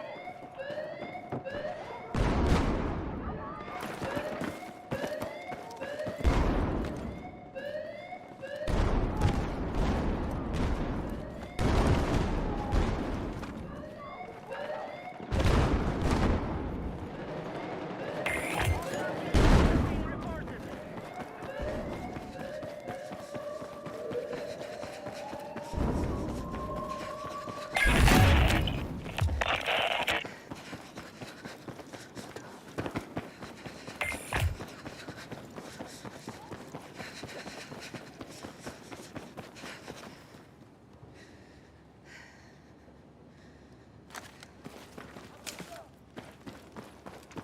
Honestly, don't even know where to put this.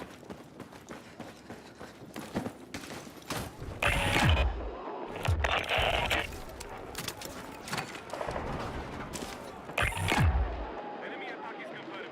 Defend the sector.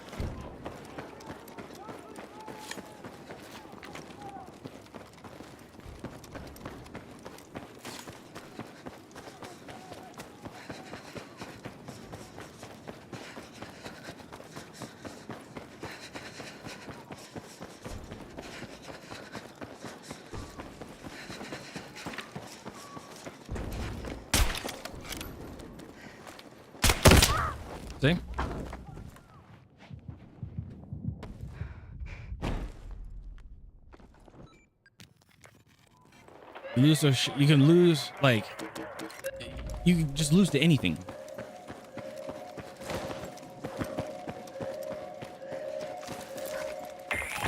Hostile explosives on Bravo have been disabled. Explosives on Alpha.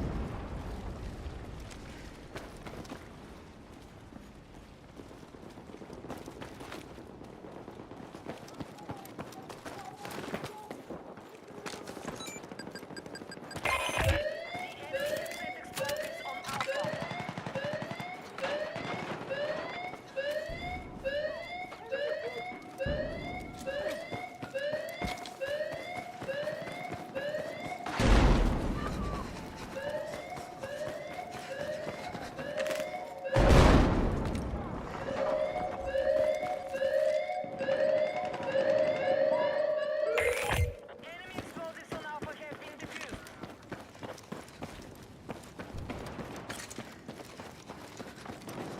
Our offensive has reduced enemy numbers.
Enemy explosives set on objective.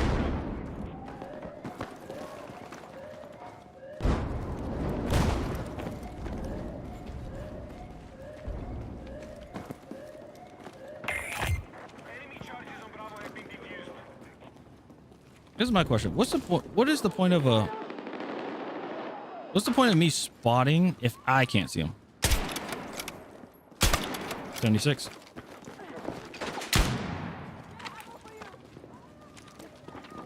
Okay, that's what I'm curious of.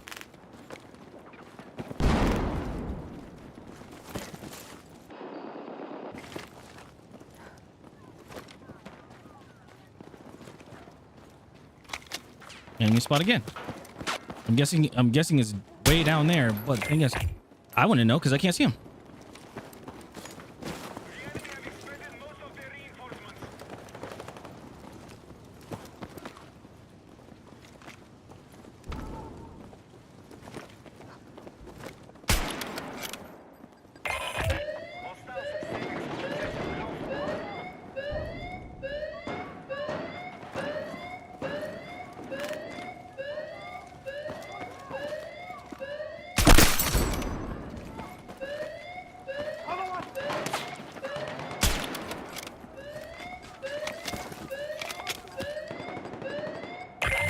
Forces are almost fully depleted.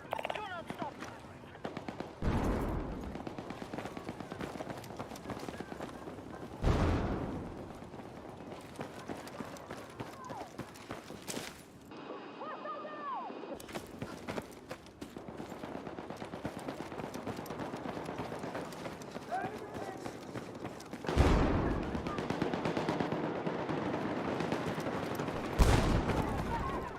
Yeah. Again, I could just...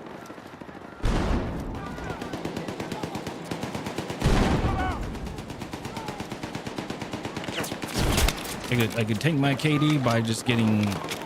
I could just take my KD, get freaking assists. Like get kill assists. It won't count towards me, but I don't know. I'm just so fed up with snipers. I am.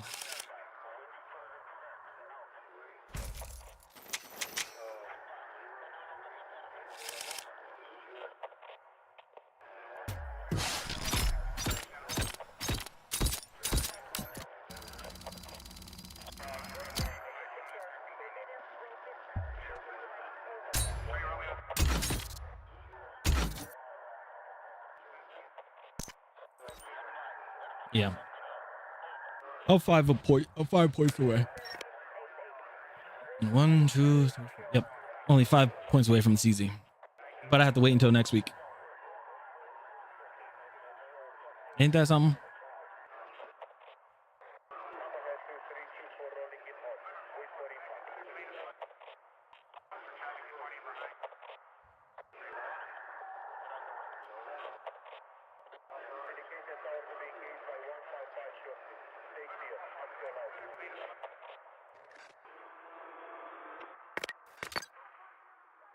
Now, who knows? Maybe if I did like a battle pass boost and did it, then maybe. But other than that, nope.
Yeah, I don't know what to do, Chad. No.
Hostiles are attacking Alpha.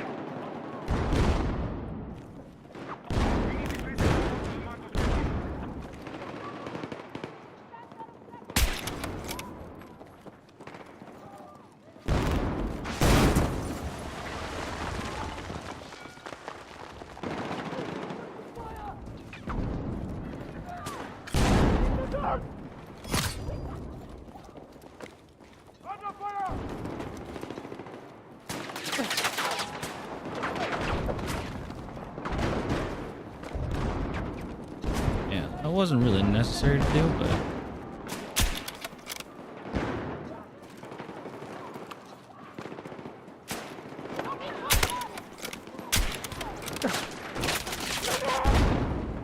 I need a medic!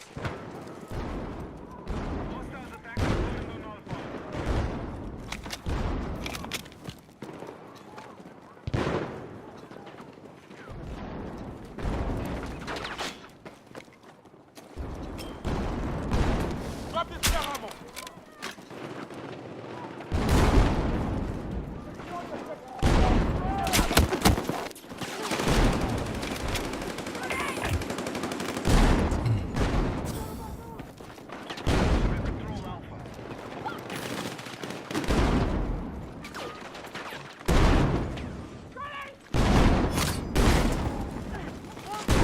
guys are pretty smart on that wall.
Fuck! Under fire! Watch out! Enemy destroyed!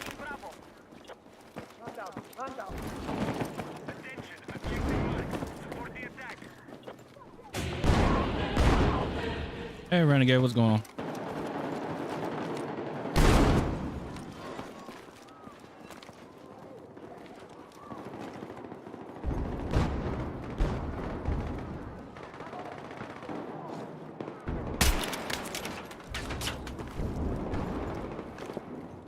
Oh. That person didn't have a glint. That's great.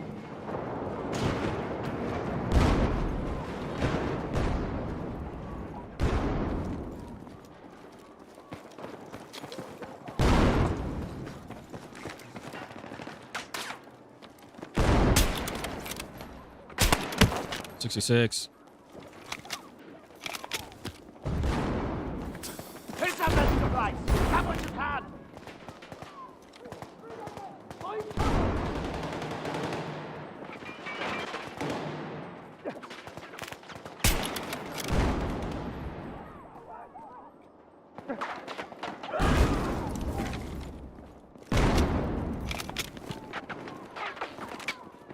Oh my God.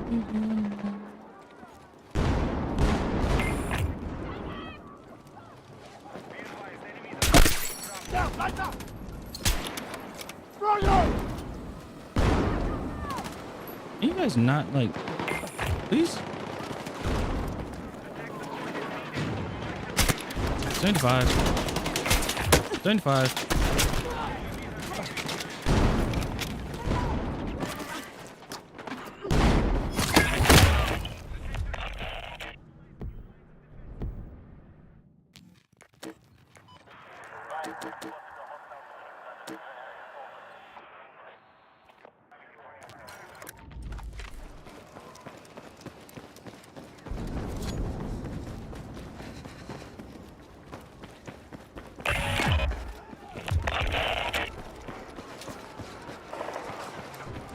Okay, then leave. It's that simple.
Oh, I can't put it on the limit. That makes sense. All right, how am I gonna do this?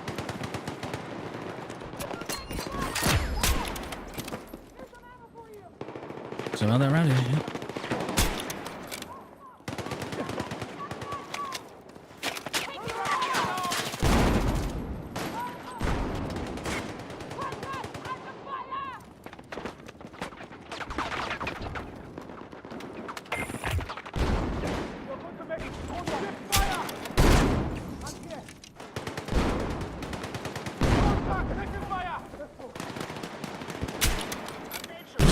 All I see is like a little outline of him, like a dark silhouette.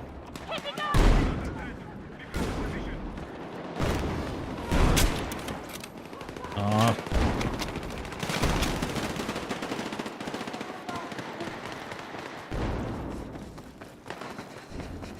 Be advised, Alpha is under attack.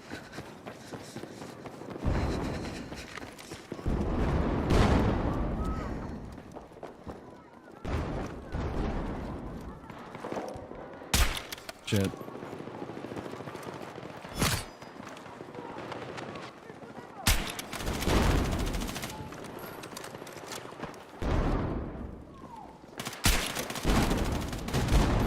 Taking fire!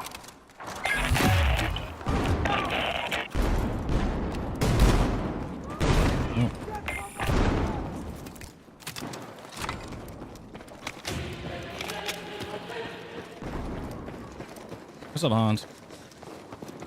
So I discovered my new enjoyment in Battlefield 6. I have been deploying the recon drone and just hovering above enemies to out their location. Yeah, that's one way to do it.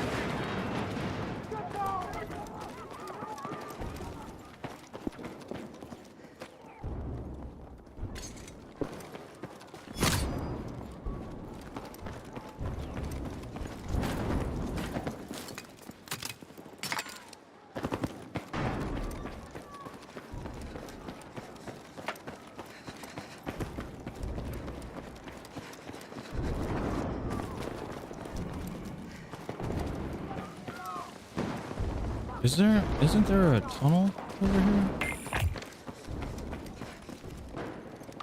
Oh. Interesting.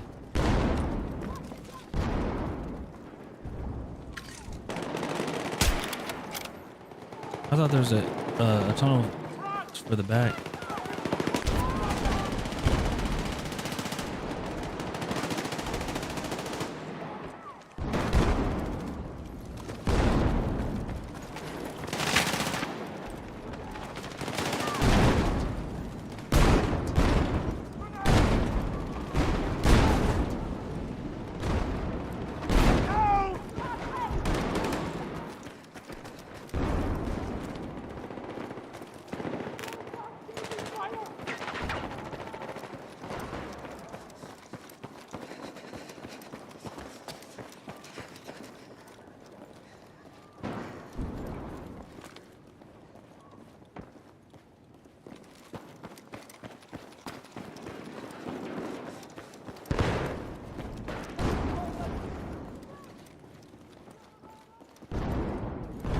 Is the map off? Oh, hold on. Wait, hold on. Wait.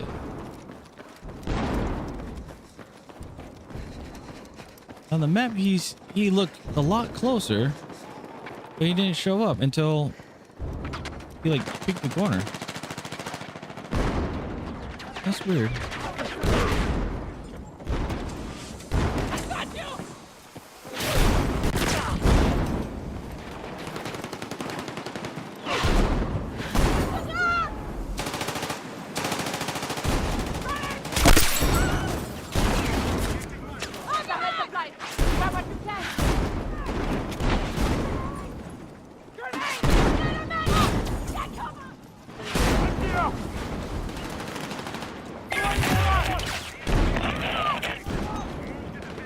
Like, I'm trying to think like map to visual wise, but I'm just like, what the heck?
If anybody has a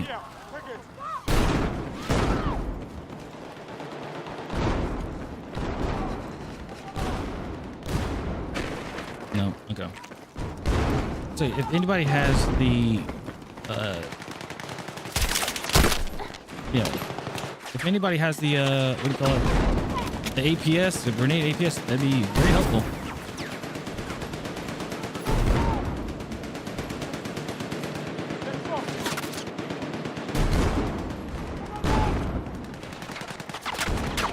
Without getting grenaded, jeez.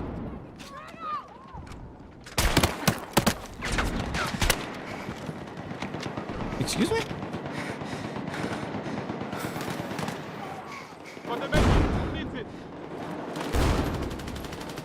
Cover me!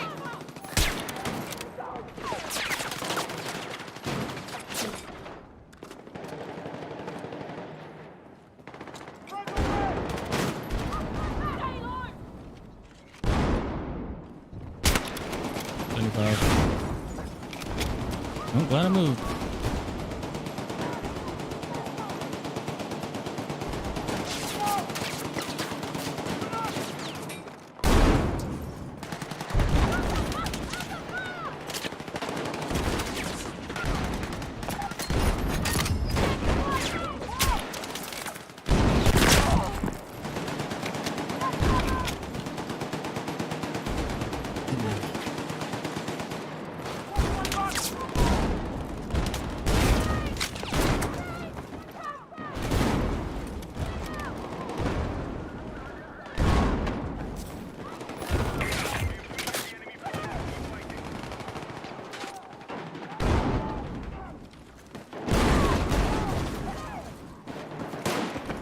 Enemy down!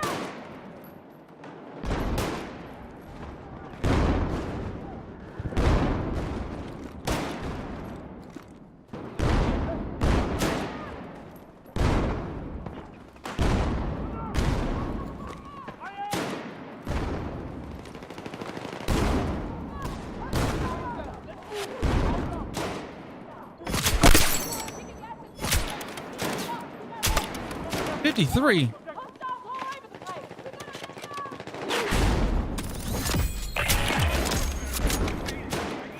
Well, you gotta be shitting me.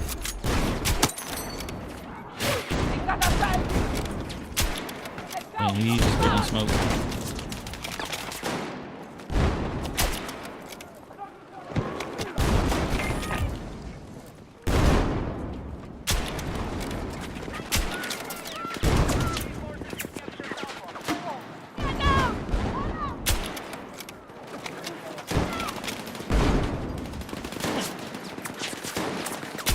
We got the men!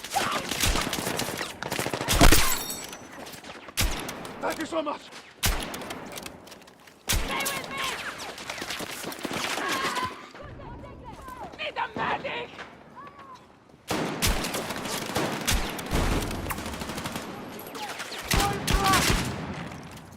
Need a medic!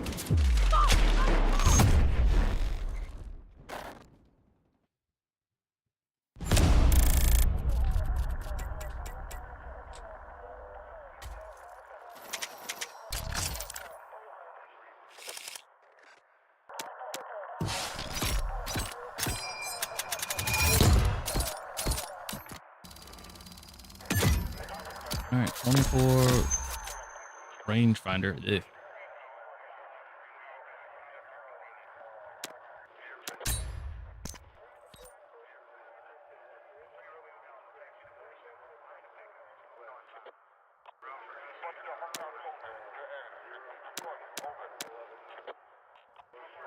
All right, so we want to 3 levels.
Let's see.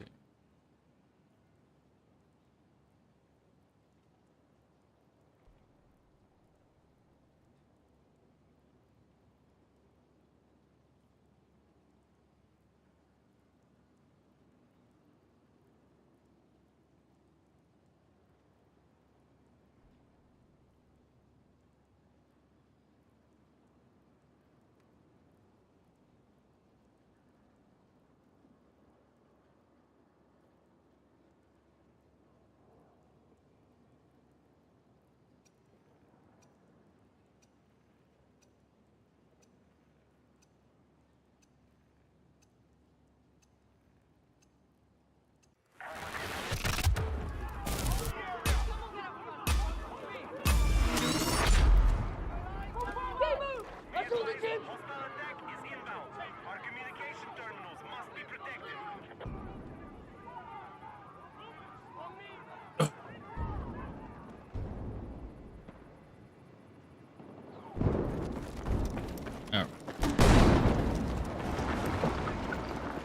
Damn. Again?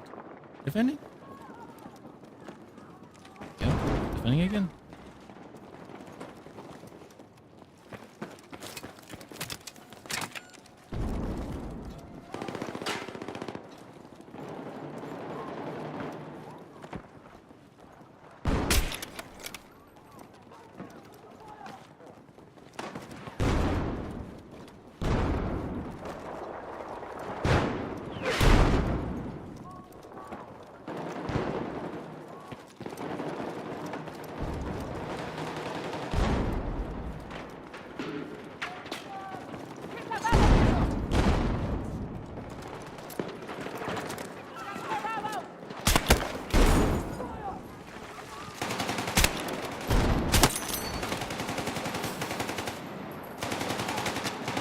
Man, you guys have no idea how many times I'm spamming the. Oh, we're playing Rush. Oh, baby, take your time. What's all Rush? Yeah, when I shoot somebody and they're pretty close, you have no idea how many times I'm pressing the fire after when I rechamber around.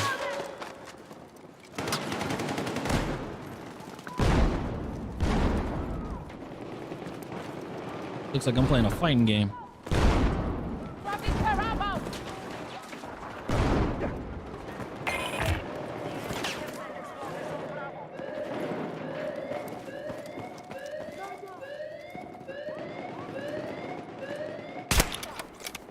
Yep.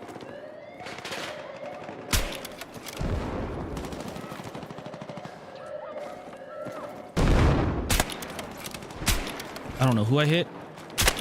80.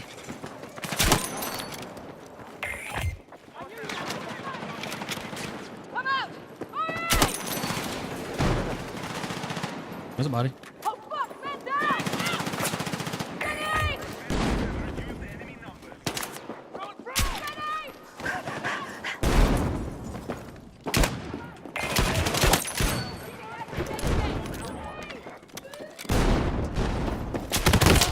What? How did that one not kill the guy?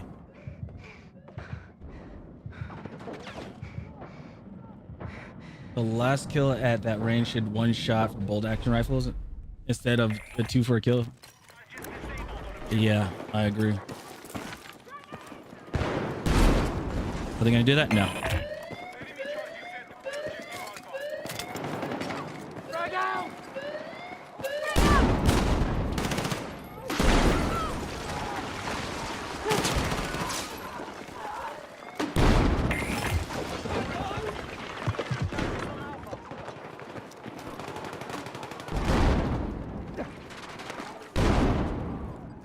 They're not go through that. I'm surprised with. I see, like that. Again, I don't understand. Didn't understand. Medic! I'm fucking hit! Medic! Dude, I don't see you. Need a medic!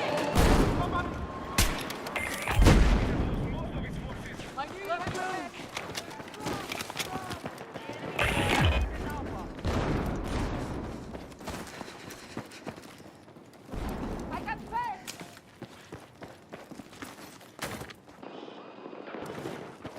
What's that gonna do? Nothing.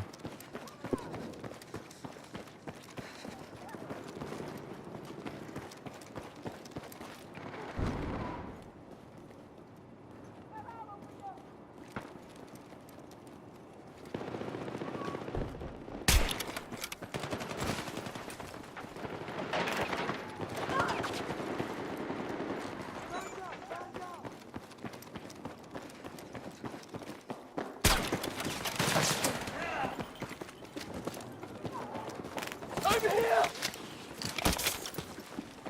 Come on! Oh, you are.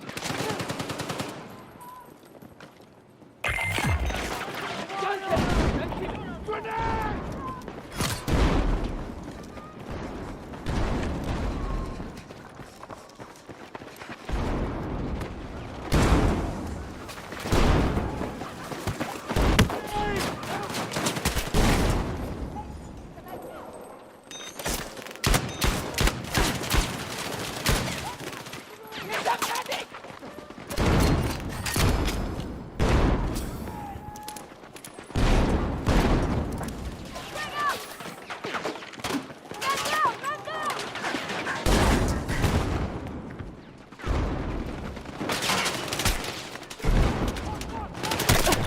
79. Ah! Flip that last 4-piece. Did I get a 4-piece?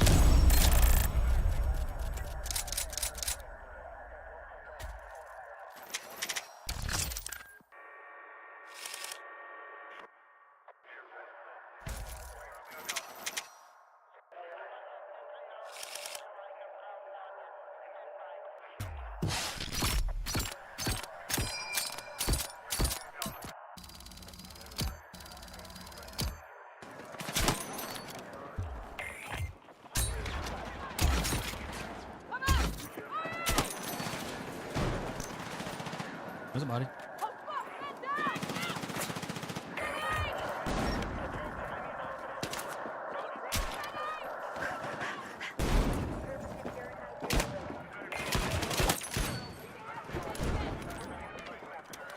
And this dude sprints in. What? Yeah. That dude that the last dude that sprints in. I pulled the trigger right there on his head, and I was like, bruh.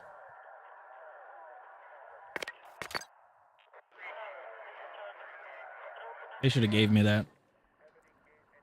Two before the quick scope, and then the one kill after. Ah. Yeah, they should have should fix that.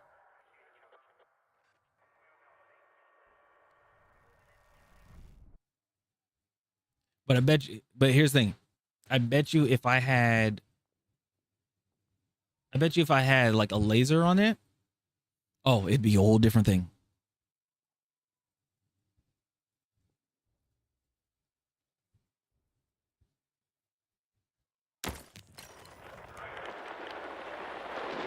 Oh, now we're attacking. Wow. I'm on the attacking side. Wow.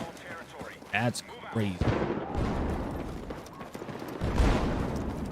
I am bamboozled. I am bewildered. I am in awe. I'm woe out of my mind. Wait, what are we playing? We're playing what? Breakthrough? Oh, we're playing Breakthrough. Okay. I remember the first few times when I played this map, playing on Breakthrough and Rush. I was, well, not Rush, but playing on Breakthrough. I was so confused. There's times when I thought, oh, I was in because I will say the map is so symmetrical. You actually lose like where you're supposed to like you don't realize like what you're like if you're attacking or you're defending. One of those numbers. It's pretty interesting. Oh, here we go.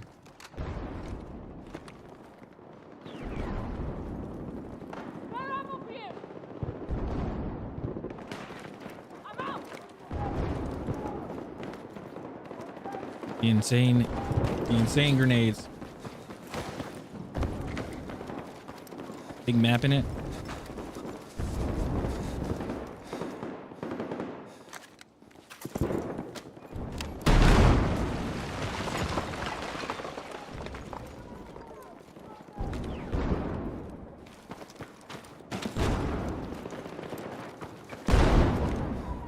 Can I?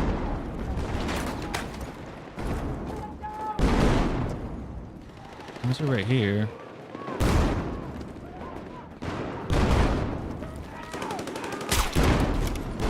Should. Oh, should have been. There we go. Looks like I'm hitting a red dot. See the red dot? That's a guy. Nope, that's a corner piece of wall. Nope, that was a dude.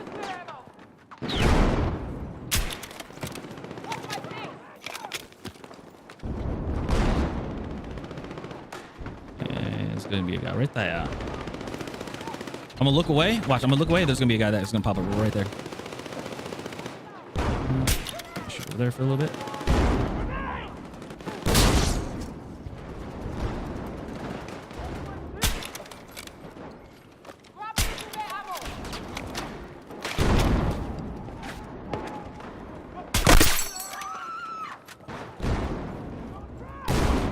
Very interesting screen.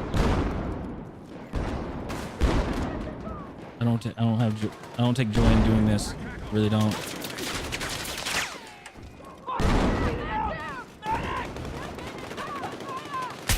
Damn. Booyah headshot.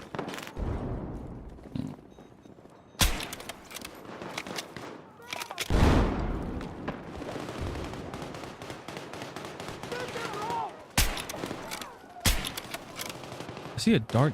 Sometimes I see a dark silhouette and sometimes I don't.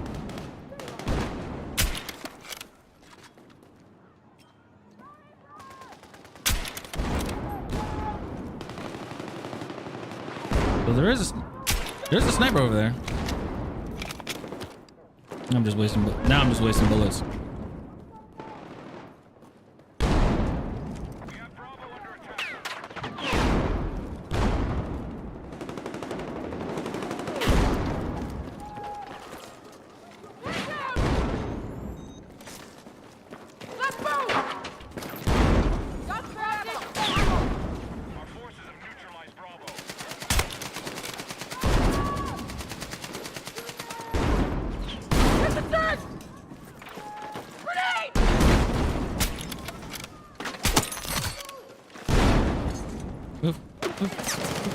Ah! Woo!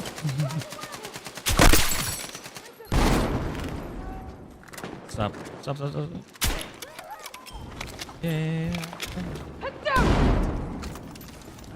Here's spare ammo! In that corner.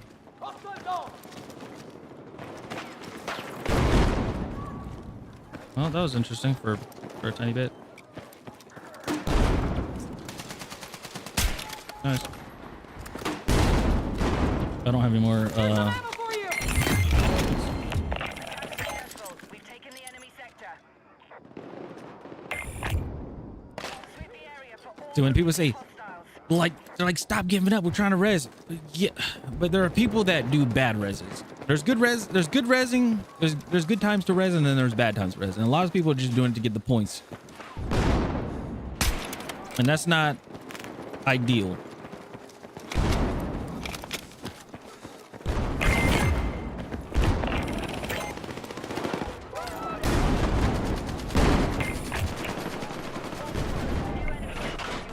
Resing under fire is horrible. Yeah, like if you get killed, like you get killed and the dude's still standing there, and then like your teammate just runs up and res you without even looking. It's like, bro, what's the point?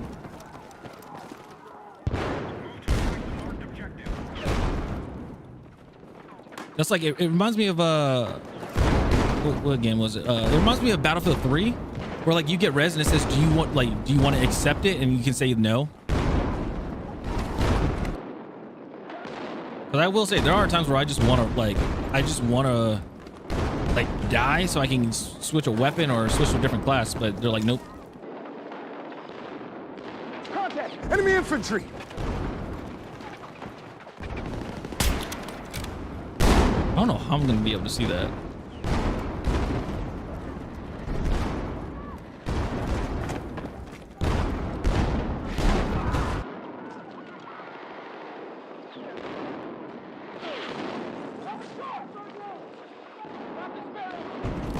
Oh shit.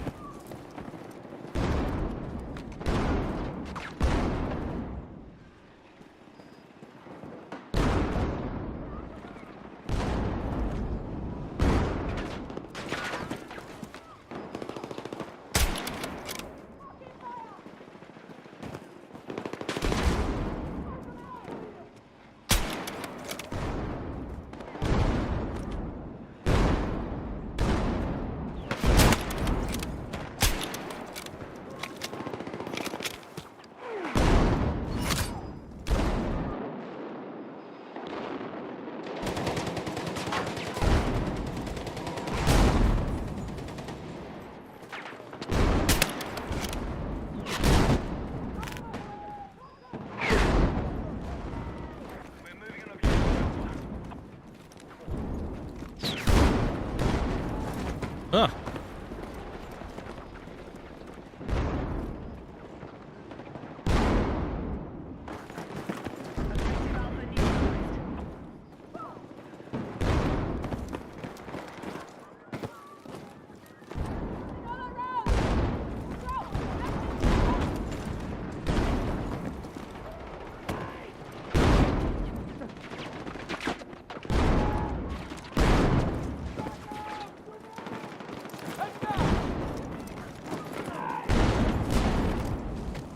I'm doing 500, I'm out of control.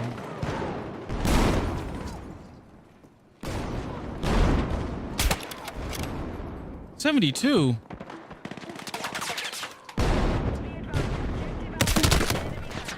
Dude, again, these freaking shots.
25. All right, well, halfway through. 66. The fuck?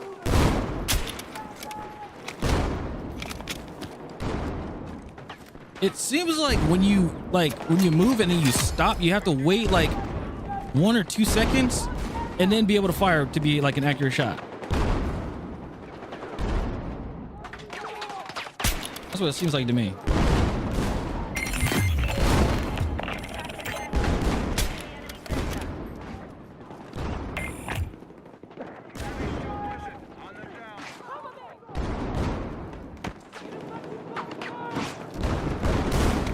Like you'll pull off a few, you'll pull off a few lucky shots. Other than that, like that, like I was moving, I moved like slightly, and I still got the shot.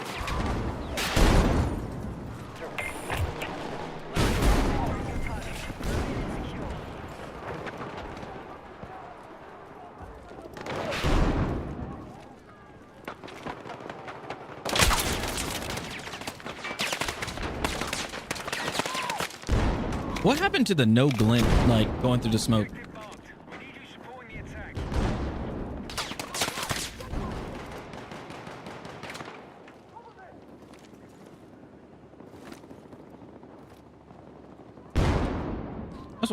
That's what I'm wondering.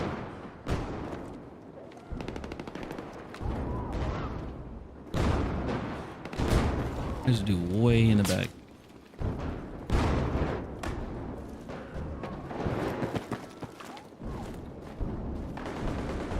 Either that was a person or that was a decoy.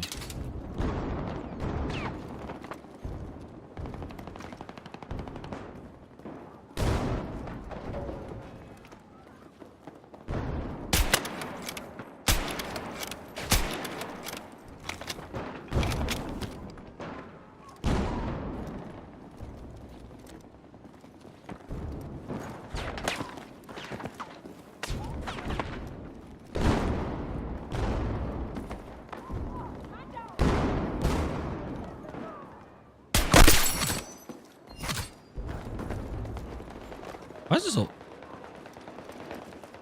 It's so hard to see people.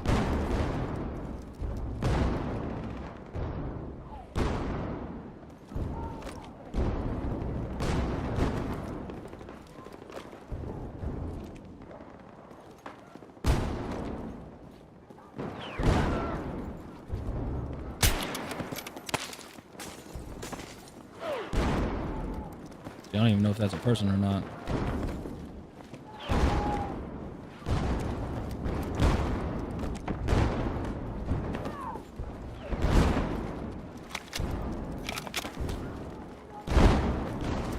See from here, yeah.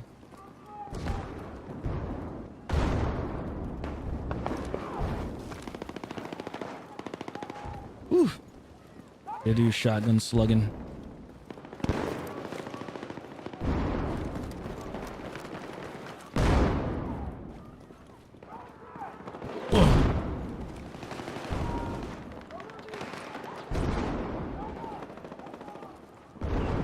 Rafters.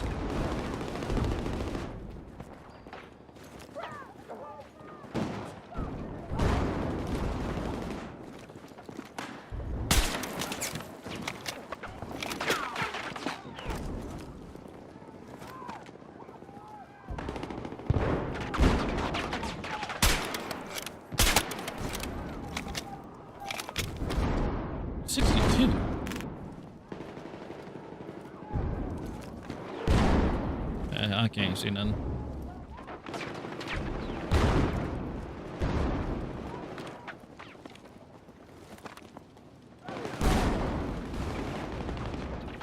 Nope, still can't see nothing.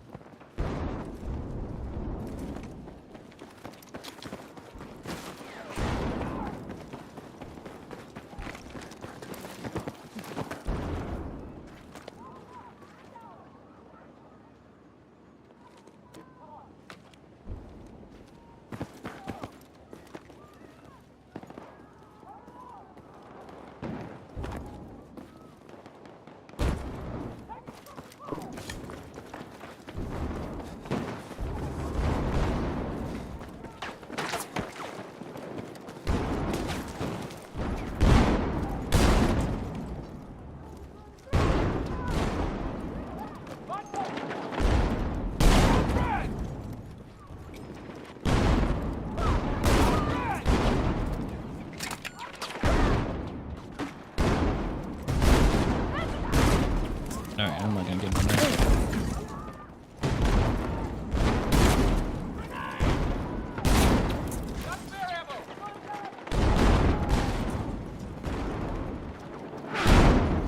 Take this ammo.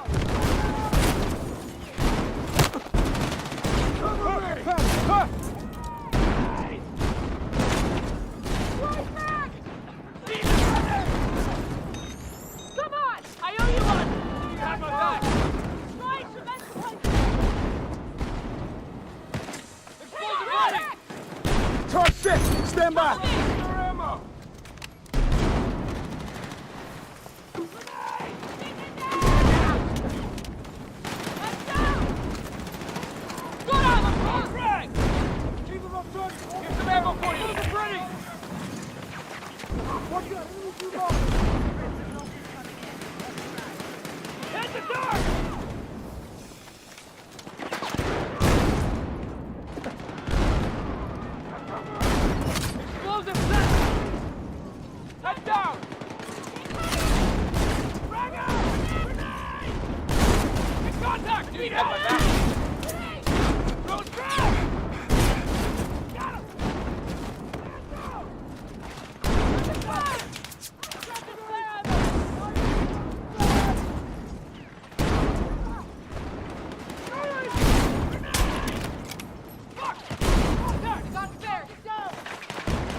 $59.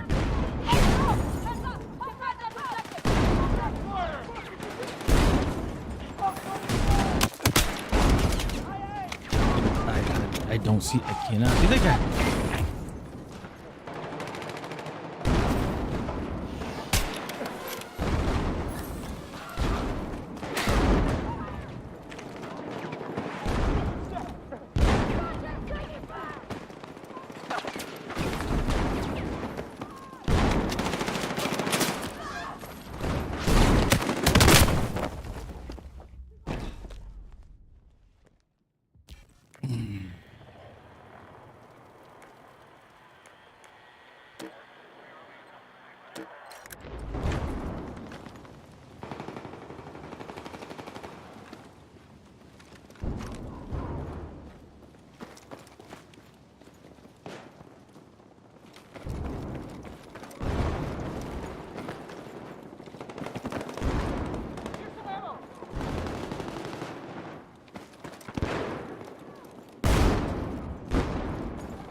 $71.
Come on!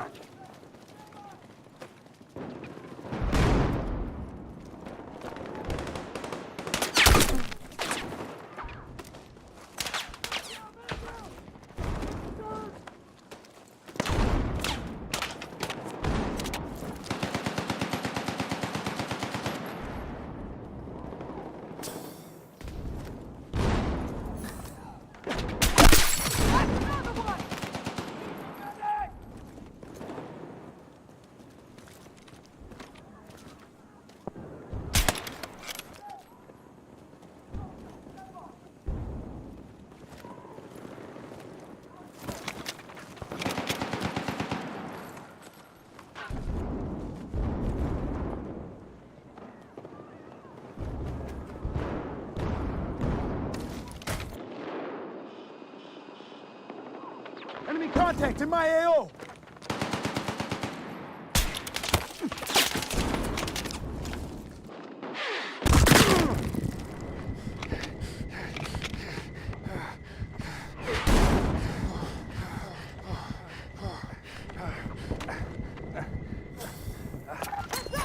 Extra supplies over here!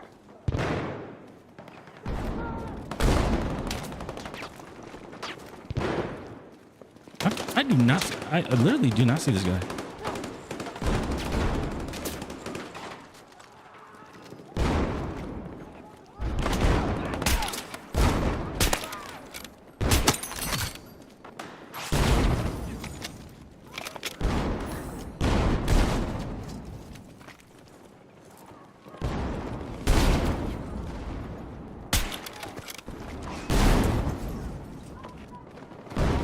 Losing Alpha.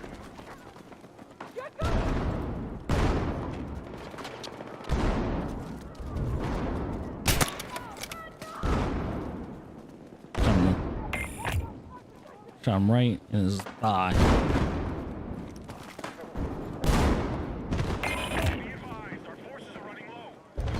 What the fuck? Okay.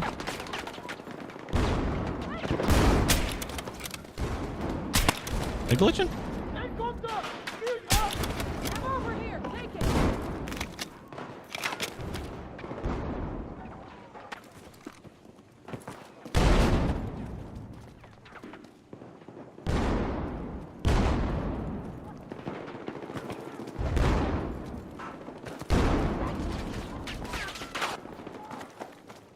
Guns out!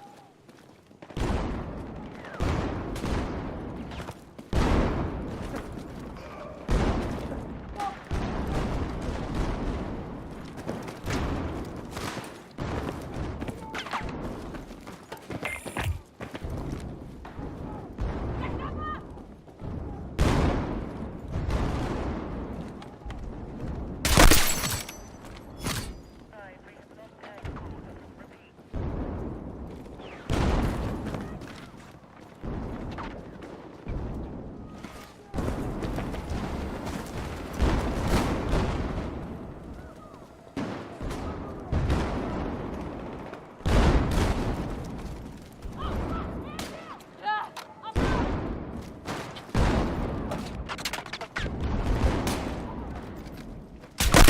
Get this front, lights out!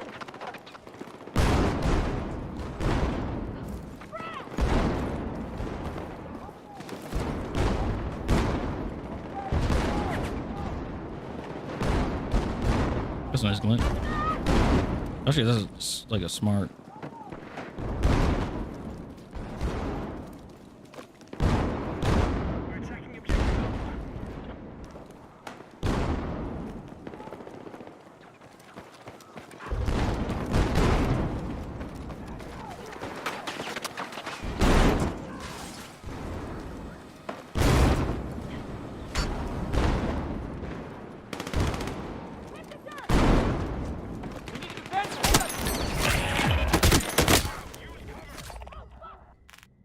Oh, nobody was in the tunnel.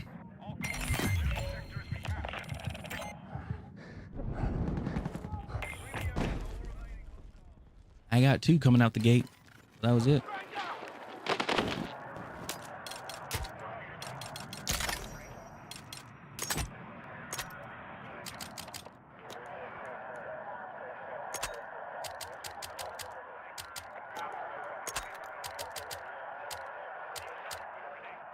5. That's at 40. Mm.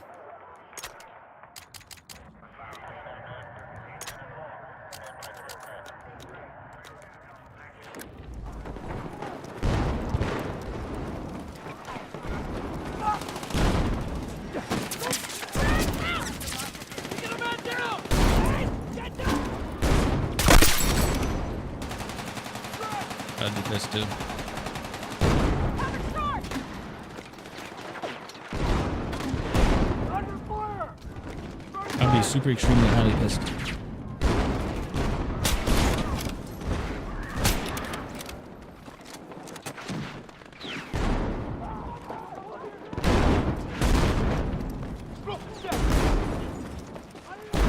Grenade!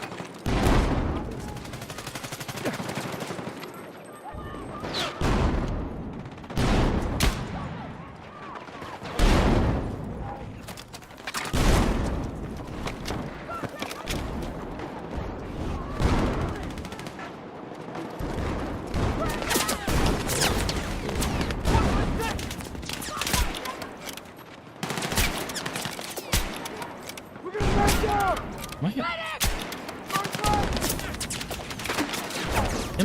Am I hitting the little brick piece? Am I hitting the? Is that what I'm hitting? You're a lifesaver! I gotta be.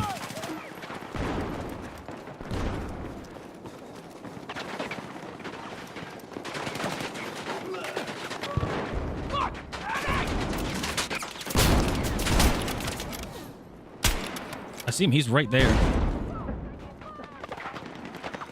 Need a medic! I'm here!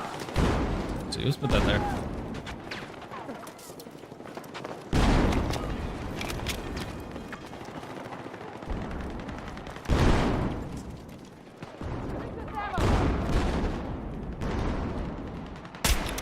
What?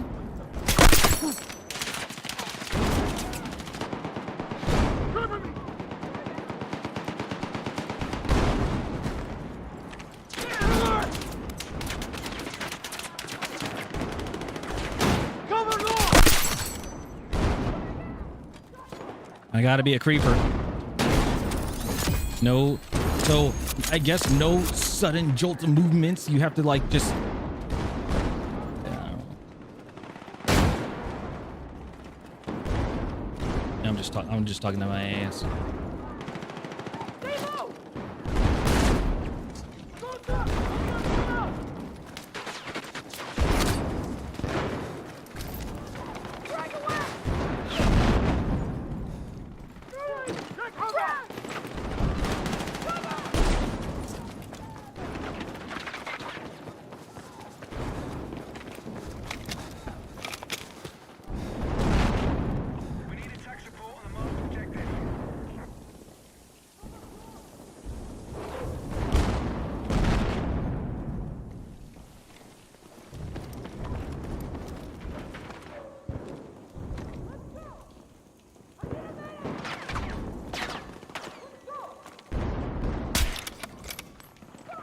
I can kind of see them.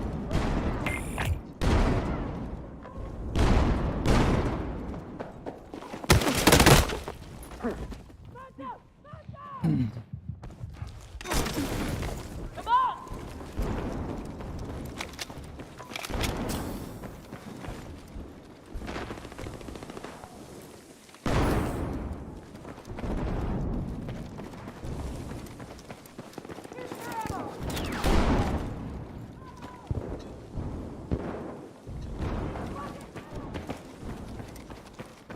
A motherfucking job.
Oh.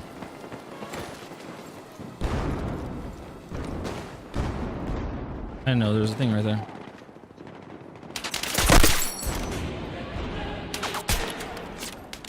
Hey DJ, what's going on?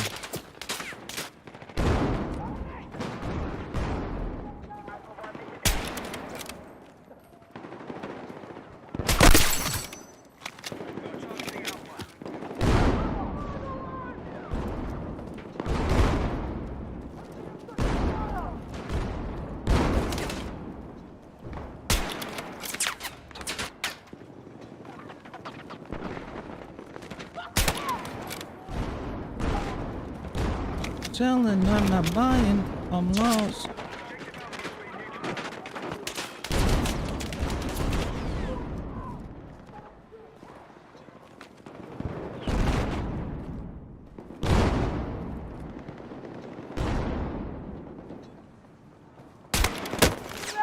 $68 on both of them.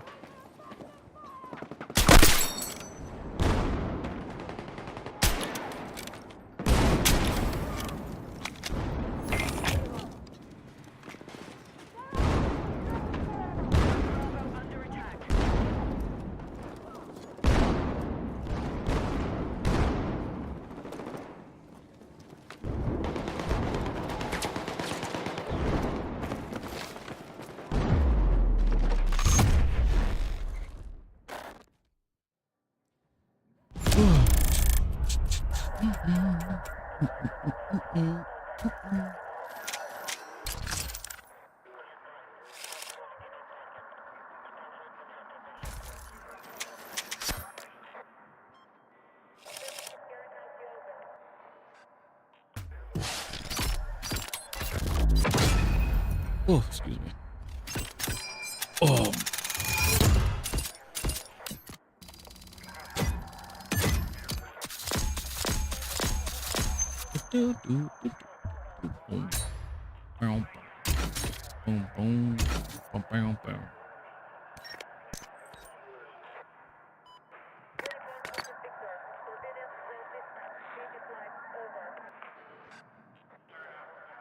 All right.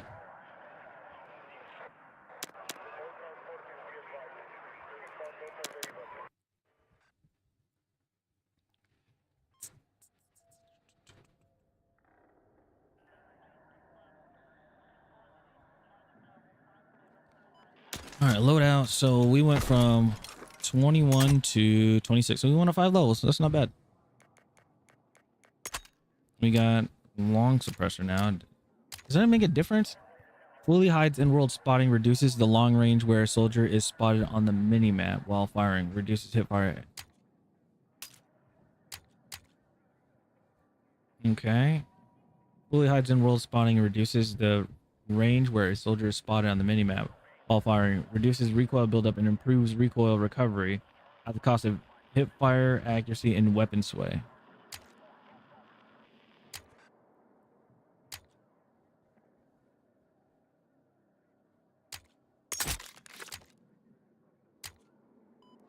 Well, it's not until I get these, you know.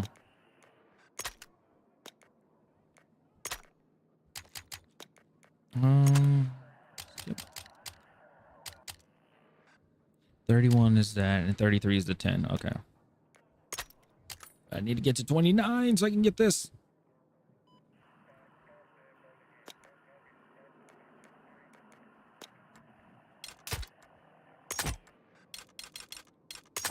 Is there something specific I got?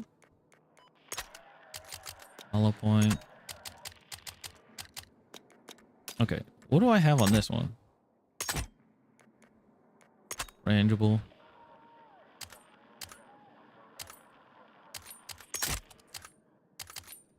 I like these because like it delays health regen when you shoot somebody.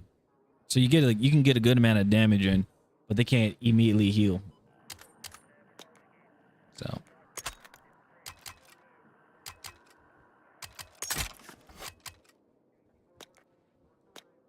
anyway. All right, let me see. All right.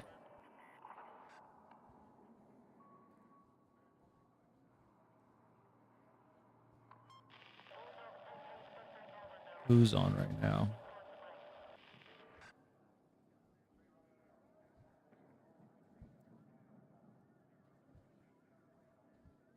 So we got Silk, and then we got Cyanide. Yeah, we'll go raid Silk. But I'm calling it there for the night. I appreciate you guys. Thank you guys so much for hanging out. I'll probably try to get on early tomorrow. Well, not live, but like I'll probably play off stream. Try to level this gun up a little more. And everything, because I'm far behind that. I should be like, if I did do the hardware XP, I should be in like 30s, almost 40s with this gun. But I will say for the season 2 about the weapon progression, that is a change. I do see it, because like I've been getting a good amount of XP, even if it was like 6 kills or something like that. I'd still like level up, so it's nice to see that. But anyway, I appreciate you guys. Thank you guys so much for hanging out with me, and I'll see you guys in the next stream. All right, have a good one. Later.